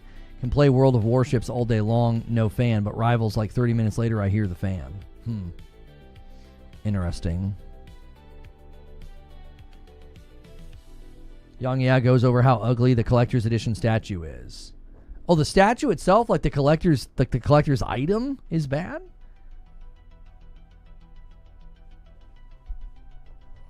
I would just say that, when it comes to engine selection, I think all engines can be utilized in a good way or a bad way. Oh, yeah, that is pretty bad. Goodness gracious. Looks like a cross-eyed John Krasinski. Like, what are they doing? Chaos Theory with a gifted member renewal says, do you think we will have the PlayStation 6 handheld specific games like Chains of Olympus where it's only playable there, or it's just simply PS4, PS5 games? I don't know. The PlayStation handheld sounds like it's going to be setting its sights on native. Like, they want you to be able to play games on it. Like, not, some games. That's been, again, we don't have enough information, so I'm just theorizing. But I don't think PlayStation would walk out into the market right now and be like, here's a handheld that only has select titles. I think that would be a significant mistake. Live discussion. I think that would be a pretty big mistake to say, sorry, I was popping my neck. Here's a handheld and it's got like its own games. Like, I don't think nobody would want that. You want a device that's like an actual gaming device, not like a device like with its own like bespoke list of games. That would be kind of ridiculous. I mean, this is an extreme example, but that'd be like buying the Switch 2 and being like, well, the Switch 2 can only do this list of games when it's undocked. I think people would reject that. They'd be like, what the frick is this? Why would I buy that? Like, a new handheld coming to the market with its own list of games would be a disaster. I just don't think they would do it. Is it supposed to be on par with the PS5 that's going to slay native AAA? They would get destroyed if they did a portable. Yeah, if they did portable exclusive games, I think they would justifiably get, kind of filleted for that. People are like, why are you doing this again? This didn't work the last time that you did it. I'm good with my Portal. I have no interest in a PlayStation handheld. Yeah, I mean, I think there are contexts and cultures where you'll see that work. I think there are contexts and cultures where you'll see handheld do better. Now, I don't necessarily know if you're going to see a handheld, skyrocket and be, outpacing the base PS5 or something like that. But you could certainly see it do very well. I mean, there are regions where consoles don't sell as well and handhelds could sell quite a bit better. We know this is true in Japan. I don't necessarily know if that's true in China or not. We know that, PlayStation's looking at the Chinese market and saying, hey, the China Hero project could get us a foothold in there and start to actually build a user base of console owners in that market with the China Hero project. Sadly, Lost Soul Aside is not going to be the game to kind of initiate that process. We're going to need something to be a little bit more successful. If we as gamers want to see more and more people jumping in and gaming, and you're not going to see people doing it when a game kind of comes out and flops and fails, as Lost Soul Aside seemingly has done. And I feel bad. I feel bad for the guy that started the whole thing, and he probably thought, man, it's a dream come true to have funding and a team, and it hasn't seemingly gone very well. Read an interview from Sean Layden saying they made the mistake of bringing the console experience to the Vita. Wonder what Sony's vision is this time around. No, Phantom Blade Zero is not a China Hero project game. No. That is just a publishing effort similar to like Stellar Blade, where, as far as I can tell, PlayStation stepped in to shoulder the publishing as well as the marketing. They did kind of a similar thing with Stellar Blade. So, what's with PlayStation and their third-party state of play? They seem very open to using their state of plays for third parties. They did it for Borderlands. They've done it for Final Fantasy in the past. I think they're more open to it. More than likely, they've seen good results, would be my guess. Those of us that are like dying for information from Sucker Punch or Naughty Dog or Housemarque or whoever, Santa Monica, Guerrilla, I think it makes perfectly good sense that people are like, man, I'd love some more information here. I'd love some more intel. I get the desire. PlayStation seemingly doesn't care. They just don't care. What's good, Feed? I see you in the chat. They're like, in their mind, when you have that many people on the console, 80 something million PlayStation 5s in circulation. I think what their thought process is that most of these people have no clue what any of this terminology means. If they think they're getting these games and this is kind of their home base and we're establishing that value, then that's more important than placating to the guys that are like, yelling on Twitter. Like the average consumer is like, oh, cool, a deep dive into this new 007 game. Well, what are they going to do? They're going to associate the new 007 game with PlayStation. They're going to associate Borderlands with PlayStation. Even though they're third-party games, I think that's kind of their goal and their aim. So that when someone sees that game in the future, they're going to be like, oh, yeah, I'm going to be getting that game on my PlayStation. I think that's kind of the strategy. I think that's kind of the goal, is to establish a feel where there's just a cadence of games coming out, because the average consumer can't distinguish between, well, Borderlands and 007 are not first party, and Santa Monica and Sucker Punch and Naughty Dog, that's first party. Like, the average consumer doesn't even know these terms exist. So they're not looking at anything with this scrutinous eye and thinking like, well, I'm upset because they didn't show XYZ developer. And another thing is, it's not even that they don't know the terms. It wouldn't surprise me if like the average PlayStation 5 owner doesn't even know more than a handful of developer names. Maybe they're a fan of Santa Monica or Guerrilla because, they love their particular games, or Naughty Dog. But by and large, they don't have like this laundry list of like first-party developer studio names memorized. Even a lot of us here could list 4 or 5, and then you're going to have to start to stop and really think. And you're going to be like, well, hang on, there's a couple of other, more tertiary developers that are, less talked about. I associate both of those games with PC because they're third party. I only associate first party with PS5, as those are the only titles I play on the machine. Right, and I would say somebody who bought a PlayStation 5 in the last 5 years and is one of the 80-something million people, the average person that has done that just sees another event talking about a really cool game, and they're like, oh man, I can't wait to play that on my PlayStation.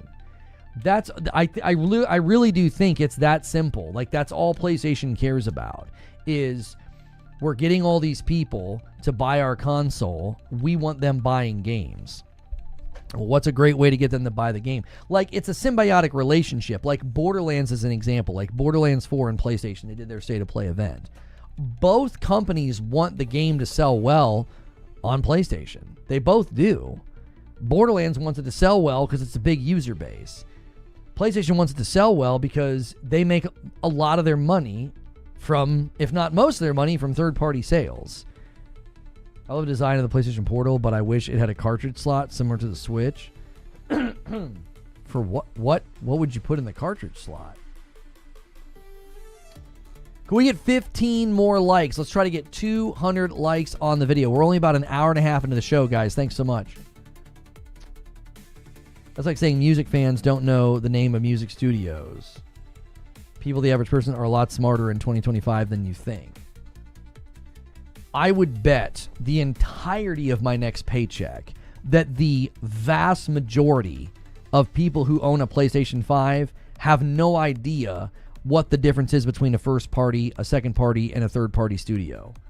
If I ask them, what's the difference between Gearbox and Naughty Dog? They'd be like, well, they're different companies. They make different games.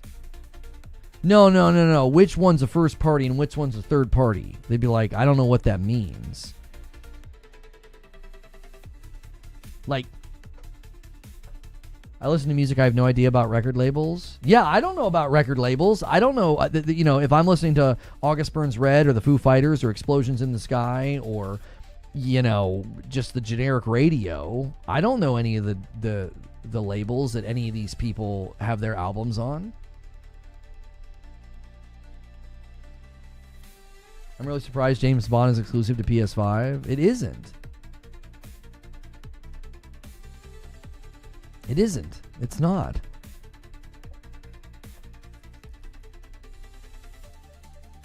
Most people nowadays know because of the companies associated with them. I'm telling you, the guy that's working 2 shifts at the gas station, you know, the guy that's living in the trenches of the cubicles and has bought a PS5 and can't wait to get home to play video games, I'm telling you, that guy, the everyday man, the everyday gamer, he doesn't know about any of this stuff. He doesn't know what a first-party studio is, second-party, third-party. He doesn't know about any of that. He bought a PlayStation to play video games, and it's like, oh, a commercial for Borderlands. Oh, a commercial for 007. He's not like, well, who's the developer? Who owns them? When were they acquired? You know, people that were buying, you know, Rise of the Ronin or Stellar Blade, they weren't like, oh, yeah, I don't know who owns them. That's not the average person then? What do you mean that's not the average person? Look at like population reports, data sheets on average employment, like, and then look at the people that are buying into video games. Look at age graphic breakdowns, like age demographic breakdowns, gender breakdowns of who's playing games, okay? Like right now, the average person buying into PS5, spending money in the gaming market is like you're just typical workaday dude. Now, women make up a pretty big portion of the mobile market, but generally speaking, in console land, of the 80 million people who have bought a PS5, the majority of those are just like workaday men. They've got some type of employment or some type of cash flow to afford the console and afford games at some interval. Now, some people are buying 1 to 3 games a year. Others are buying more. It just depends. But in general, they're not tuned into any of this stuff. They see a state of play about Borderlands and they're like, I can't wait to play Borderlands on my PlayStation. They're not like, why is PlayStation doing an event with a studio that they don't own? They're not even tuned into this stuff. Do you want to know how I know this? When I covered Destiny full-time for 5 years, I didn't know any of this stuff. I didn't know any of this stuff. I didn't know who owned who acquired who, what was a first, what was a second, and what was a third party. I didn't know any of this stuff. And I was a full-time content creator, streaming on Twitch, putting videos over on YouTube, covering Destiny, owned both consoles and a gaming PC. I had no freaking clue about any of this stuff. I was like, if it's out of the frame, you don't know about it. Let me give you a completely different example, okay? Let me give you a completely different example. My daughter has an egg allergy. And one of the frustrating things as a parent of a kid with allergies is the average parent has zero awareness of this because it's not in the frame for them, okay? Imagine your kid has to use a wheelchair. You're aware of all of the things they're going to have to deal with. Are there ramps at the school? Where are the ramps located? How big are the stalls in the bathroom, right? Where are the doors that are going to be the most convenient or have a push button to open? You're going to be in tune to all this, and the rest of the students and the parents are barely paying attention to it. Why? They're living their life. They got their own hardships. They got their own struggles. They got their own things they're thinking about. This stuff is completely out of the frame for them. So a mom doesn't think a thing about bringing donuts to the first day to give to the kids. She doesn't think, well, there might be an allergy. Now, more and more moms are becoming more conscious of this. Like, you might have kids in the room that this could be harmful to, whatever, right? But on average, it's completely out of the frame for them. It doesn't matter to them. It's not at all something that they have to concern themselves with, right? So, when you buy a console, if you've never properly been told about, like, well, Guerrilla's a first party, Insomniac wasn't but now is, Housemarque wasn't but now is, then there's like second party relationships like Arrowhead with Helldivers 2. It gets really complicated because sometimes in the case of Helldivers, like, PlayStation owns the IP but not the studio, or there's other instances where they don't own the IP but they pay for the publishing, or they might own the publishing rights of the IP like they did with Death Stranding 1, and then they sell those rights back to Kojima. If you've never been told all those things, you aren't going to know it. It's not in the frame. It's not on the console. It's not in the storefront. It's not telling you any of this information. unless you do a deep dive into each developer and learn about them and their backstory and where they came from and who owns them and who publishes. And again, you have to care about those things. I think the average person gaming doesn't care about these things because they just want to play games. That's different, though, than comparing it to what goes on in the gaming world. No, it's not. It's a perfectly legitimate example to show that, like, if they've never been educated on it, they're just, why would they know about it? Like, there are people right now, well-meaning, loving, compassionate parents and friends of mine that had no idea about allergies and how they worked and how you had to be cautious of certain things and what labels and what to check for on labels and cross-contact and cross-contaminations, right? They didn't know about any of this stuff. And they're like super thoughtful, well-meaning. Some of these are like highly educated individuals and they don't know about any of this stuff. It's the same with this gaming world aspect. If nobody's ever come along and said, hey, did you know that studio is actually different than that studio because one is a first party and one is a third party, they'd be like, I don't know what you're talking about. Especially considering a lot of the times they're going to say, well, all I care about is if the game's good. I don't care. Why do I care about that? Who made the game? If every time you play a game and the same names come up in the credits, it doesn't click to find out more about those names, then it's their choice to stay ignorant. See, you're making it a choice. It's not a choice. If ask the average moviegoer when they come out of the theater. Say, hey, how did you guys like the movie? It was good, wasn't it? Who was the director? Who was the production company? Who funded this movie?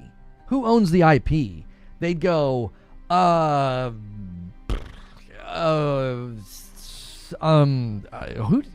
don't. Was it Disney or Pixar? Who owns Pixar now? Does Disney own Pixar, or is it the other? Wait, I don't know. They won't know. They won't know. They don't care. They're there to be entertained. They'd be like, "What are you talking about?" Now, yeah, a movie buff would be like, yes. So they switched directors halfway through the project and had to do some reshoots. And the production company actually had to get some extra funding from some angel investors because they were running out of money and running out of capital. And the actual IP is not owned by the production company. It's owned by a subsidiary of Disney. And they actually handed off the IP rights a couple of years ago and then had to buy them back. Like some movie buff that like reads blogs and watches every dadgum video and podcast about movies is going to know all those details. The average moviegoer is going to be like, I don't know any of that stuff. I just went and watch cars blow up and some cool stuff happen. The same thing in gaming. When all those people bought Helldivers 2, the average person was like, I don't know who owns the IP. I don't know who owns the studio. I don't know who paid for this game to be made. It's just fun. And I'm having a good time. Then it's something that's not important and they're the everyday average consumer. Are we going full circle? That's what I said at the beginning of all this. I said the average everyday gamer, the workaday dude, right? The busy dad, the busy college student, the guy that's working a double to make ends meet. He's not turning his PlayStation on and giving a single thought to this stuff. He's there to let the dopamine wash over him at the end of his day. He's just there to have a good time and be entertained. Whether he's watching a video on Amazon or booting up a video game on his PlayStation, that's literally the point of it for him. He's there to be entertained. And when you're going to something to be entertained, you're not really going to do a lot of deep analytical investigative thought. You're just there to have a good time. Does that make sense? Like when you go, to a restaurant or to laser tag or, some type of leisure, you don't look into who owns the company and who runs it and what's the manager's name and who owns the property. You're just like, man, I'm just here to have a good time. I'm just here to do some putt-putt. You know what I mean? Like, that's how a lot of people are looking at video games. So this is one of the reasons why when PlayStation looks at their audience and they're like, well, we got 20 to 30%, new user acquisition. These people didn't even have PlayStations before. they're going to see the 007 state of play, and they're like, great.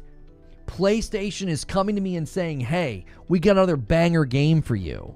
We got 007. We got Borderlands. We got, you know what I'm saying? Like, they're looking at it as, hey, thank you, PlayStation, for telling me about this game or for having such a great lineup. They don't know all the details of this stuff.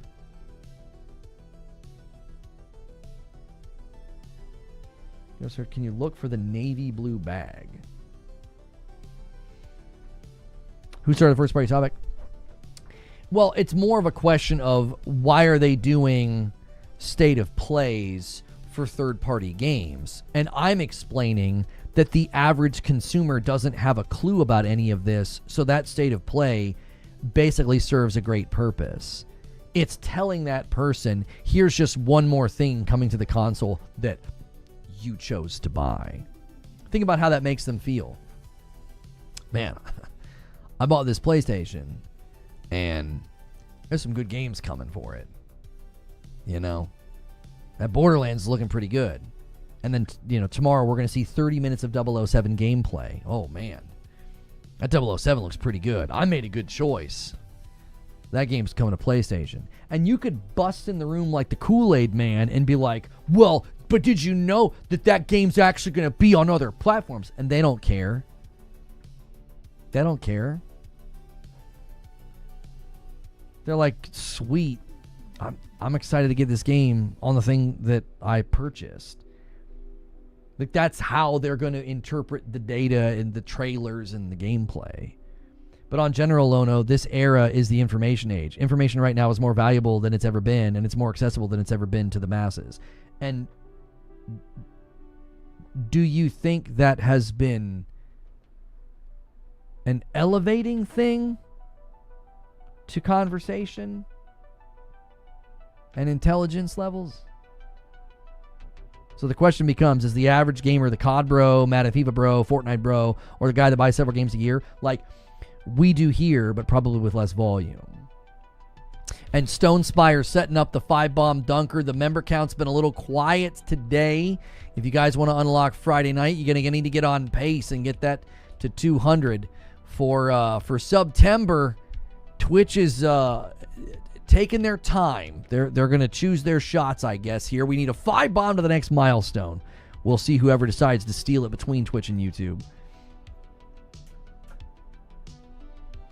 And yet people still come to chat and ask for release dates. Right. This is what a great observation, T Mangrove. We are in an environment where people, on the whole, are more informed and more educated about games, and we still have people that are going to come in and be like, when's that game releasing again? Oh, and what's the publisher? What's the engine? And we're in the more informed group of people. And a 10-bomb comes in from Cardoc Ren, and Sneaky Wolf was trying to bump it there by 1, but it's going to be 131, and the member battle has officially heated up. You're now 10 behind, YouTube. And the beauty of that 10-bomb Cardoc Ren is he sets up the 20-bomb. We'll see if anybody takes the bait. Thank you, Cardoc Ren. A 20-bomb to 150 is the next milestone. Maybe they're just making conversation. So you think when someone comes in and says, when does that game release? What's the engine that was made in? Who's the developer? Who's the parent company? You think they're just making conversation, or are they asking because they don't know?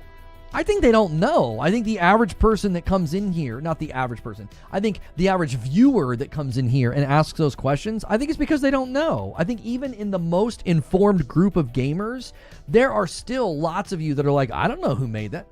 I don't know who the developer is. I don't know who the publisher is. I don't know who owns the IP. I don't know what the engine is. Thank you for the VIP renewal, D-Tom. Let's go. 48 months. This is a great month for new games. Can't wait for you to showcase these games, especially Borderlands 4. Thank you so much. I appreciate that very, very much.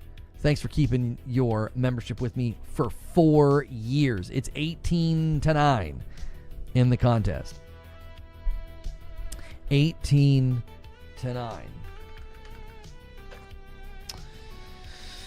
Did you see that Helldivers isn't the most played?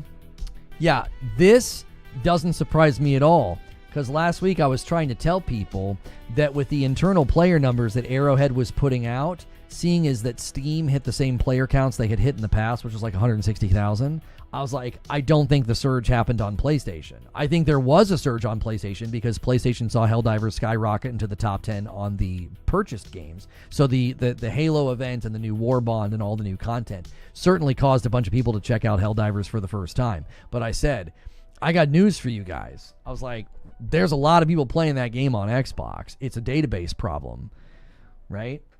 I had guys come into my comments like, are you going to talk about this? I'm like, I already have. I was giving Helldivers on Xbox its flowers. I was saying there's seemingly a lot of people playing. I was saying it's probably a server caching issue. It's probably a database issue. That's why you don't see Helldivers in the top. And now it's up there in the top 10. Why a ton of people are playing Helldivers on Xbox. I was arguing with people who were trying to say that they didn't think so. And I was like, I think a lot of people are playing on Xbox. You don't have that type of internal player surge number from the developer themselves when Steam was only accounting to a similar player surge as last time, which was 160-something thousand players concurrent. And I was like, I think PlayStation is probably helping, but it ain't making up all of it. Some of it's got to be coming from Xbox. Everyone on my friends list was playing Helldivers. Now, I think the thing that people are doing is I think they're overreacting or overstating their case. I don't think a live service game that went viral exceeded all expectations of sales on both PlayStation and Steam. Okay. I don't think that game doing well and selling well on Xbox and getting engagement, I don't think it's going to provoke like a change in strategy. That's what people are now saying. They're like, yep, PlayStation's going to do everything now. PlayStation's going to bring everything over now. I'm like, no, I don't think so. I don't think this is going to change their mind about how they've been handling things. Top 10 now? I just showed it, Paul. We just acknowledged it's in the top 10. Nice hot girl shirt. You might want to go to the eye doctor today. This is a Led Zeppelin shirt.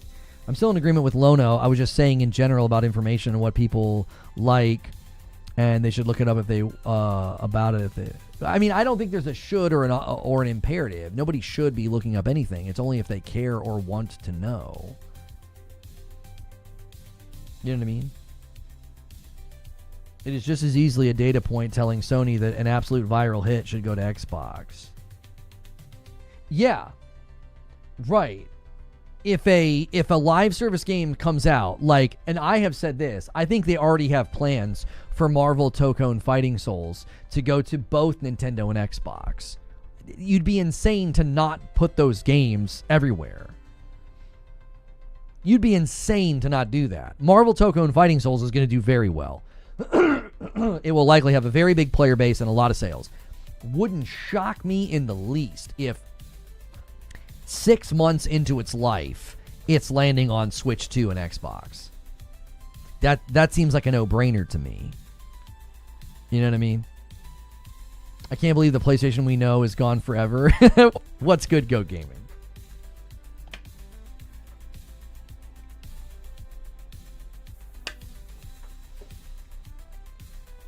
Well, live service would go as many places as possible to get as many players as possible. If it's successful, Anthony, after what happened with Concord, I would imagine what they're going to want to do is have other people build it, don't have their studios build it, target PlayStation and PC. If it does really, really well, then get it ready for the other platforms. If it doesn't, then I don't think you'll see it.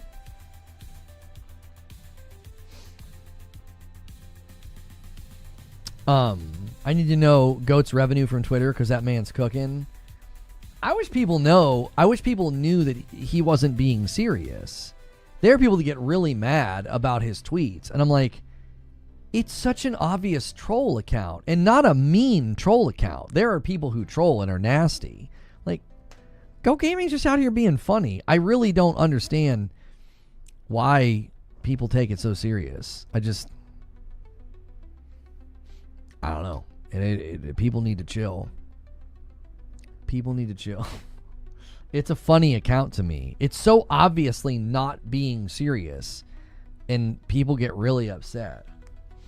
They think it's some kind of like a super fan out here. You know what makes that account sad isn't the PlayStation fans who get angry. It's the Xbox fans that take it serious. They're more sad than the PlayStation fans. Because there's the PlayStation fans, it's pretty embarrassing. Like, boys, he's joking around. But the Xbox boys that like signal boost and are like, yeah. It's like, boys, he ain't being serious. You're eating the onion. You're eating the onion. Tell us your Astrobot 2 theory. Where could they take it next? I don't have one. I really don't. They could do whatever the heck they want. I mean, they really could. You could see Astrobot 2 showing up for PS6, launch title or something to that effect. But, they could do whatever they want. I mean, they could go. Yeah, co-op would be awesome. Not necessary, but would be awesome. Yeah, Keith's pretty mad he didn't get a key. I will say this. You guys know that I don't like to get into drama, and I like Mighty Keith, but he threatened to cut off his legs if he doesn't get a Marvel Tokone Fighting Souls code. And I really think it's absurd, seeing as how we've never seen his legs in his content. For him to do that, I really do think. And again, I don't want to get into any drama here, but that just seems very dishonest. That seems very dishonest, Keith. I mean, that's just crazy to be claiming to have legs. I don't know. To see a content creator fall and to stoop that low, it made me put a bit of a damper on my day.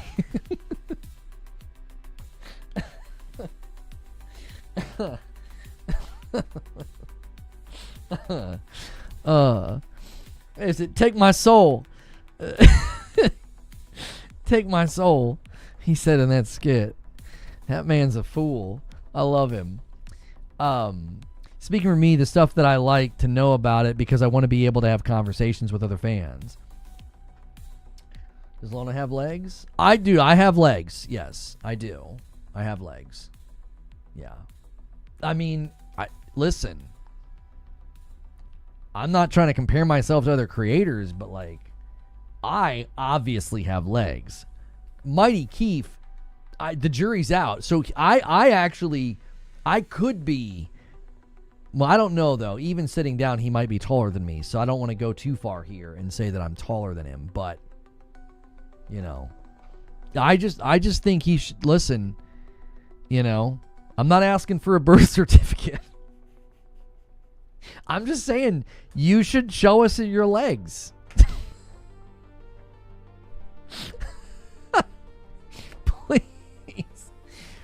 Please don't clip this and send it to Keith. All right, off topic. How do you think PlayStation could get the rights back for Crash and Spyro from Microsoft?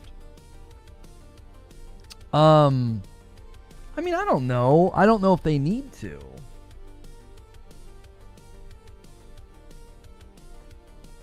I don't know if they need to. They could just be like, that's fine. You can have the rights to that. I mean, there's probably not super high demand.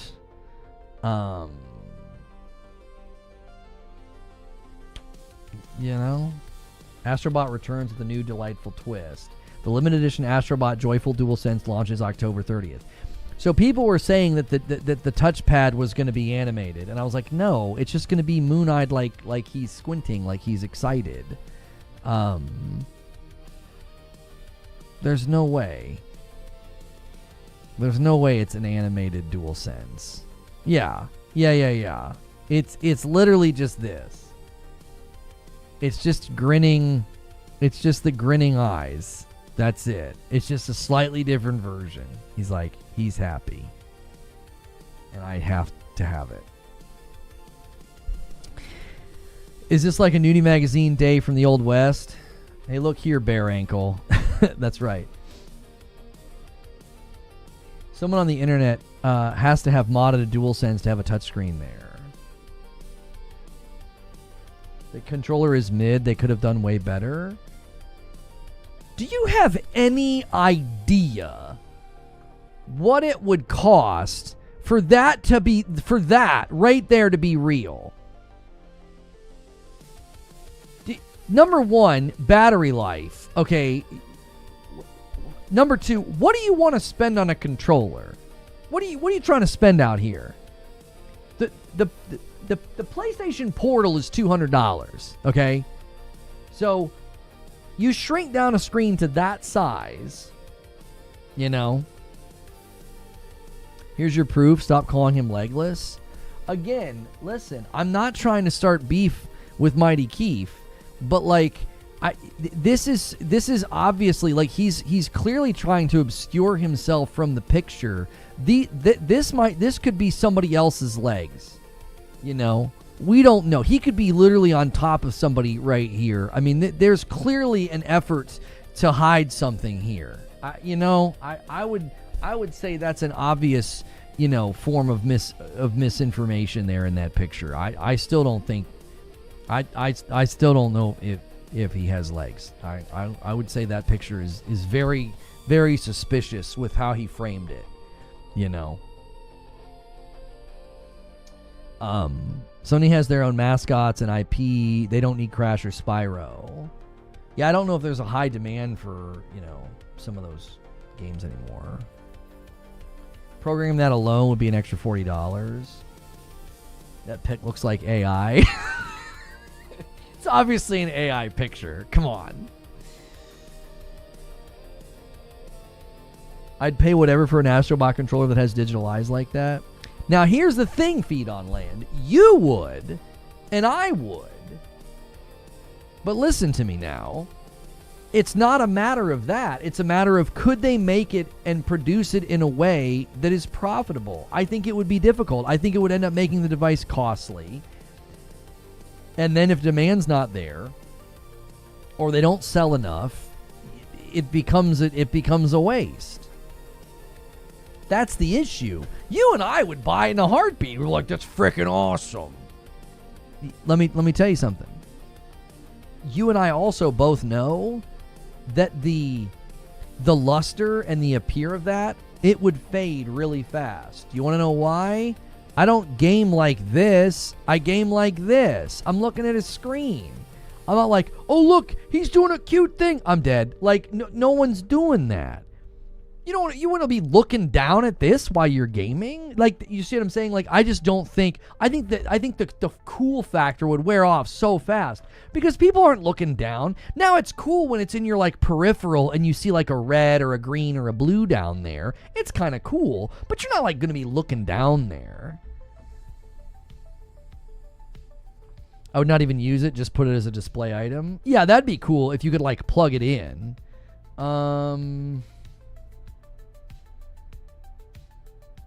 Hang on.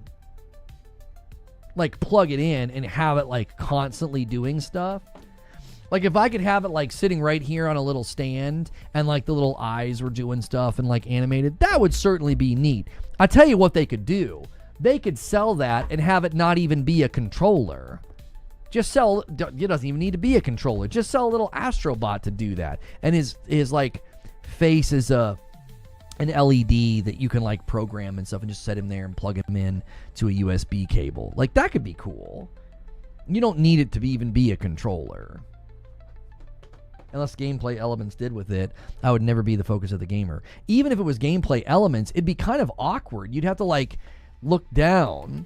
Maybe for puzzles or something it could be cool. Like maybe you're using some type of a pinging system or like a sonar system, and as you're playing the game, it's like, and you're like, okay, I feel like, okay, and you look down, you're like, yeah, it's on the right, and you like turn your, your controller or whatever. Like, that would be cool, but again, yeah, it's also just one more thing that could break. Yeah, that's obviously true as well. Like, if you're dealing with, actual gameplay mechanics built around it, you could end up being in pretty serious trouble where not a lot of people have the controller. People that have the controller, like, what if it breaks? What if it starts acting up?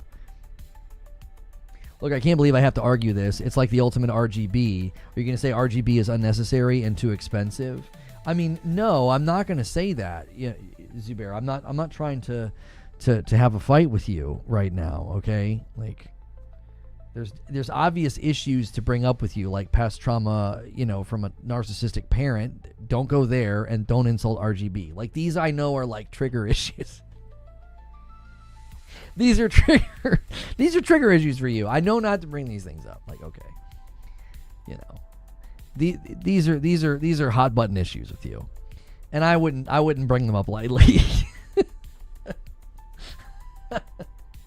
Too much RGB is tacky. Now, come on, Wired Rope, settle down. We're having a good day here. You worked my trauma into a joke. Well done. Yeah, it's a little bit of effort, but we got there. We got there, boys.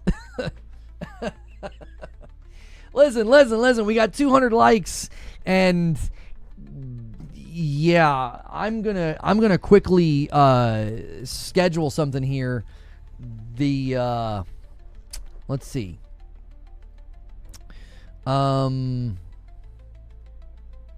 Okay. We do have gameplay to check out every day of this week. We do. And there's a brand new game out today. I'm going to get it ready. It's called Metal Eden. We're not going to go just yet. I'm just going to get it ready. And it'll be an opportunity for you to see if this is one that you want to check out as the list of games gets longer and longer and longer. You might have to be a little bit choosy with what you want to buy or play. And we're going to be showcasing Metal Eden. Tomorrow we'll be watching the state of play. And hang on one second. Let's do that. And we'll set this for 1.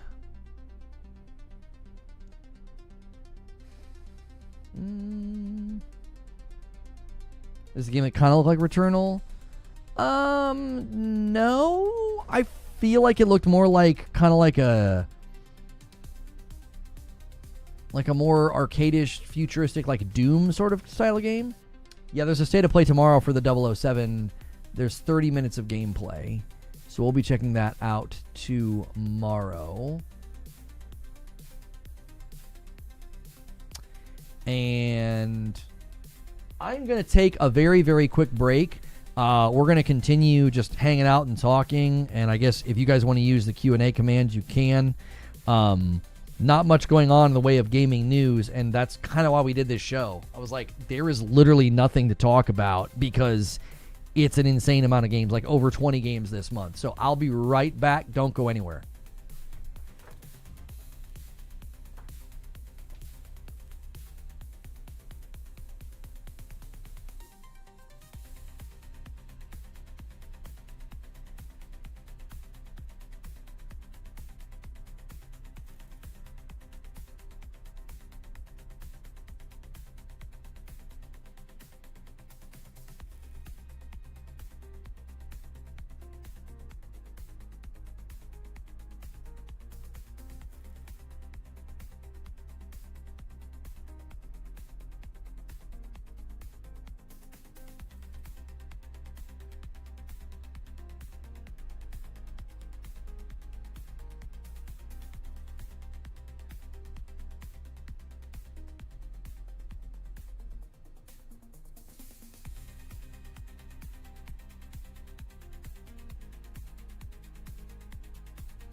All right, I'm back. Okay. Can't find the Metal Eden physical version on any retailer's website. I don't know if there's a physical version. I couldn't tell you. I don't know.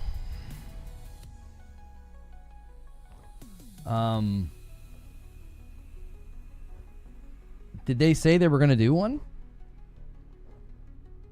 Because I felt like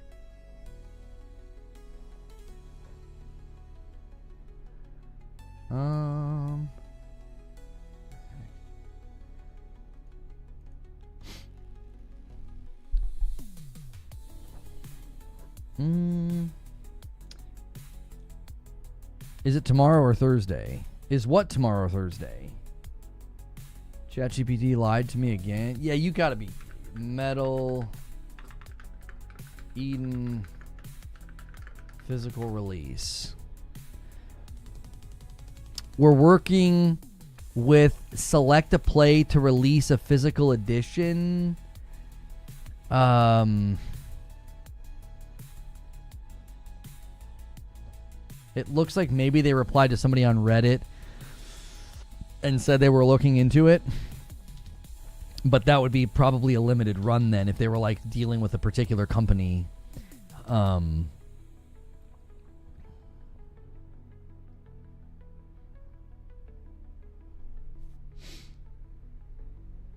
Sony show, but you answered. Yeah. Can we switch the skins to say skins are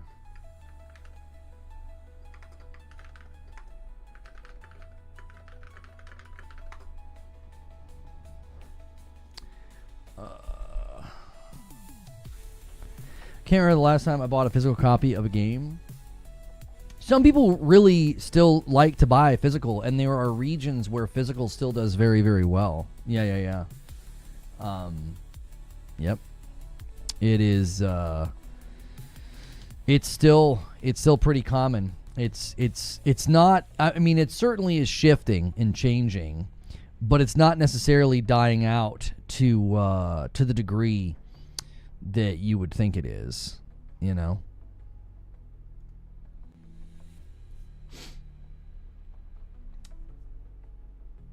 ChatGPT literally argued with me, telling me that the GPU I was physically holding in my hand existed. I took 3 tries to accept it was not just humor. Oh, yeah, it was saying that it didn't exist. Yeah. Yeah, I mean, you got to be careful. You got to be careful with that. How do I do this? Okay, here we go.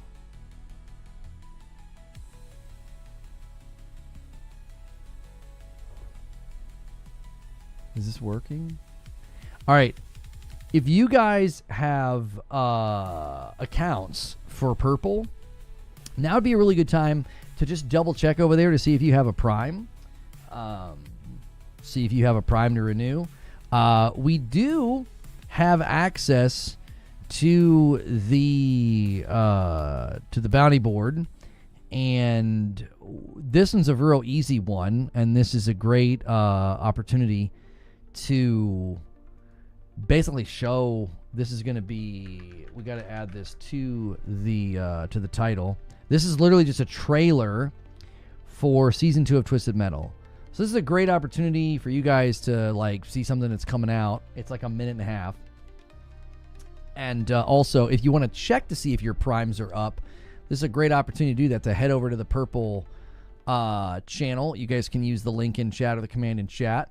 You guys could do that over the next couple of seconds here, and that'd be awesome if you do that. I've not watched this yet, so hopefully it's safe for work. It might not be. If there's any cursing, I apologize.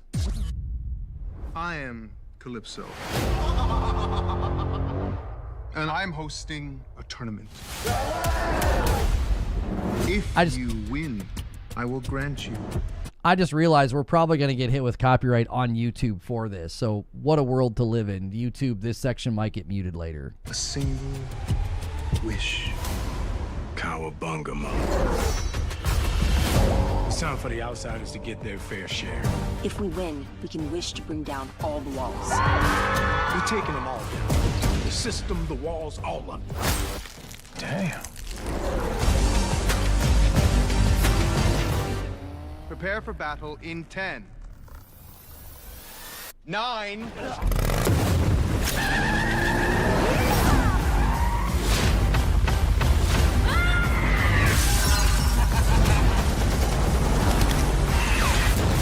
You make a run at me, I will end you. Feel me?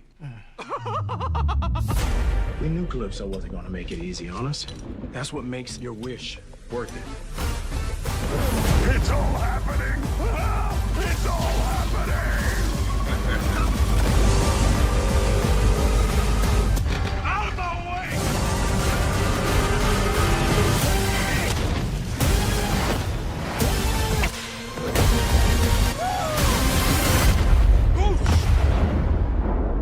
Welcome to Twisted Metal.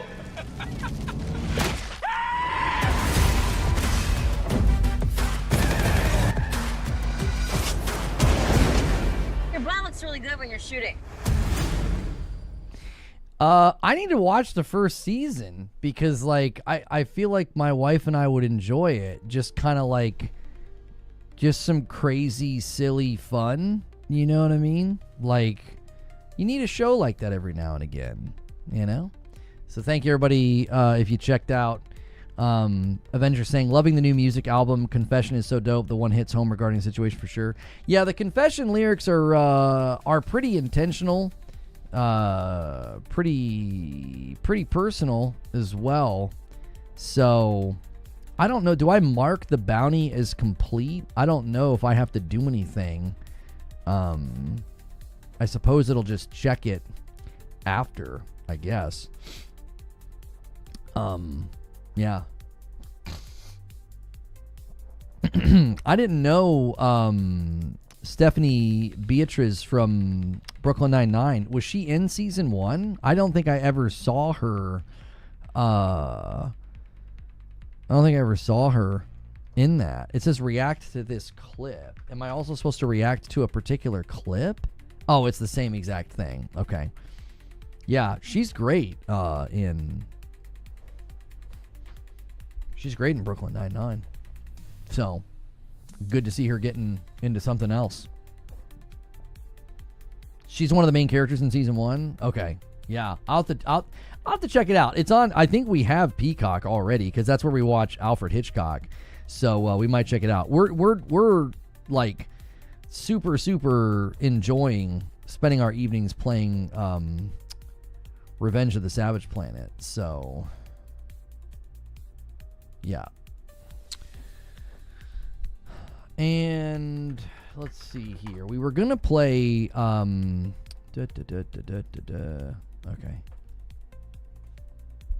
Yeah. She's Rosa in Brooklyn Nine-Nine.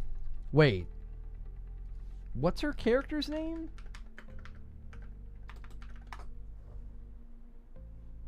Oh, I didn't know. I'd always think of her as Diaz because I was like, wait, but yeah, Rosa Diaz. I don't know how often they call her that. I feel like everybody calls her Diaz in the show. So, yeah.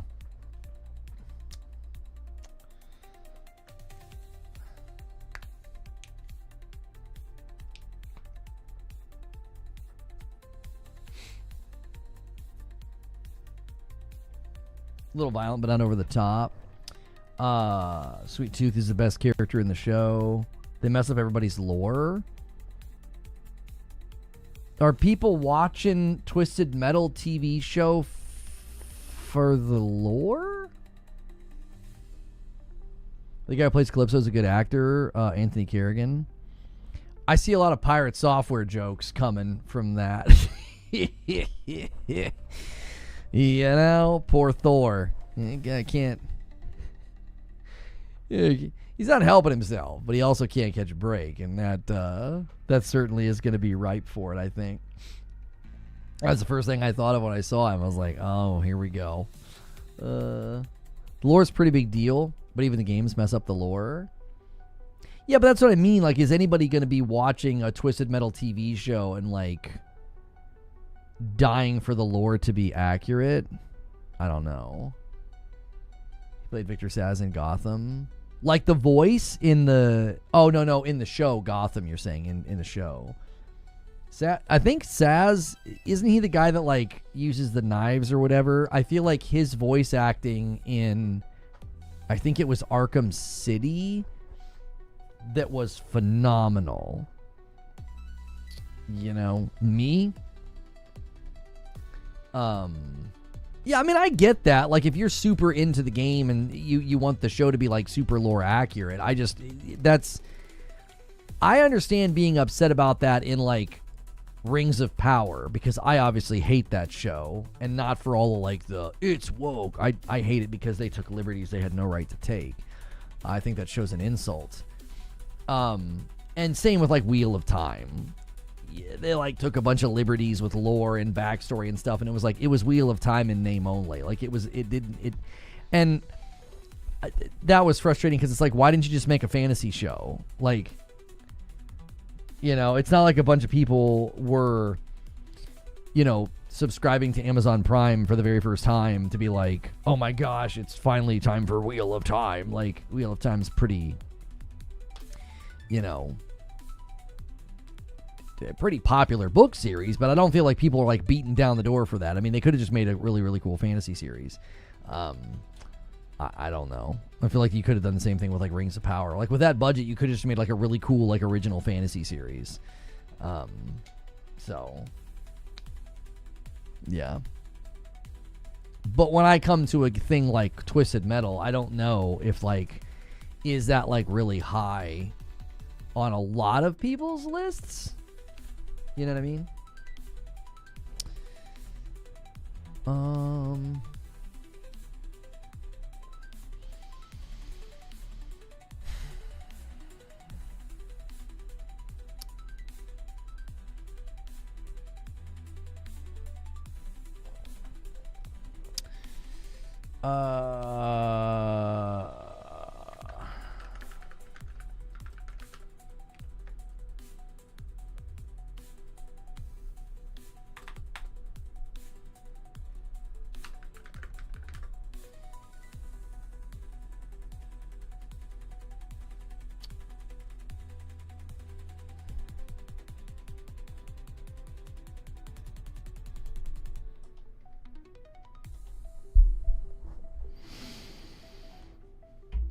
Okay.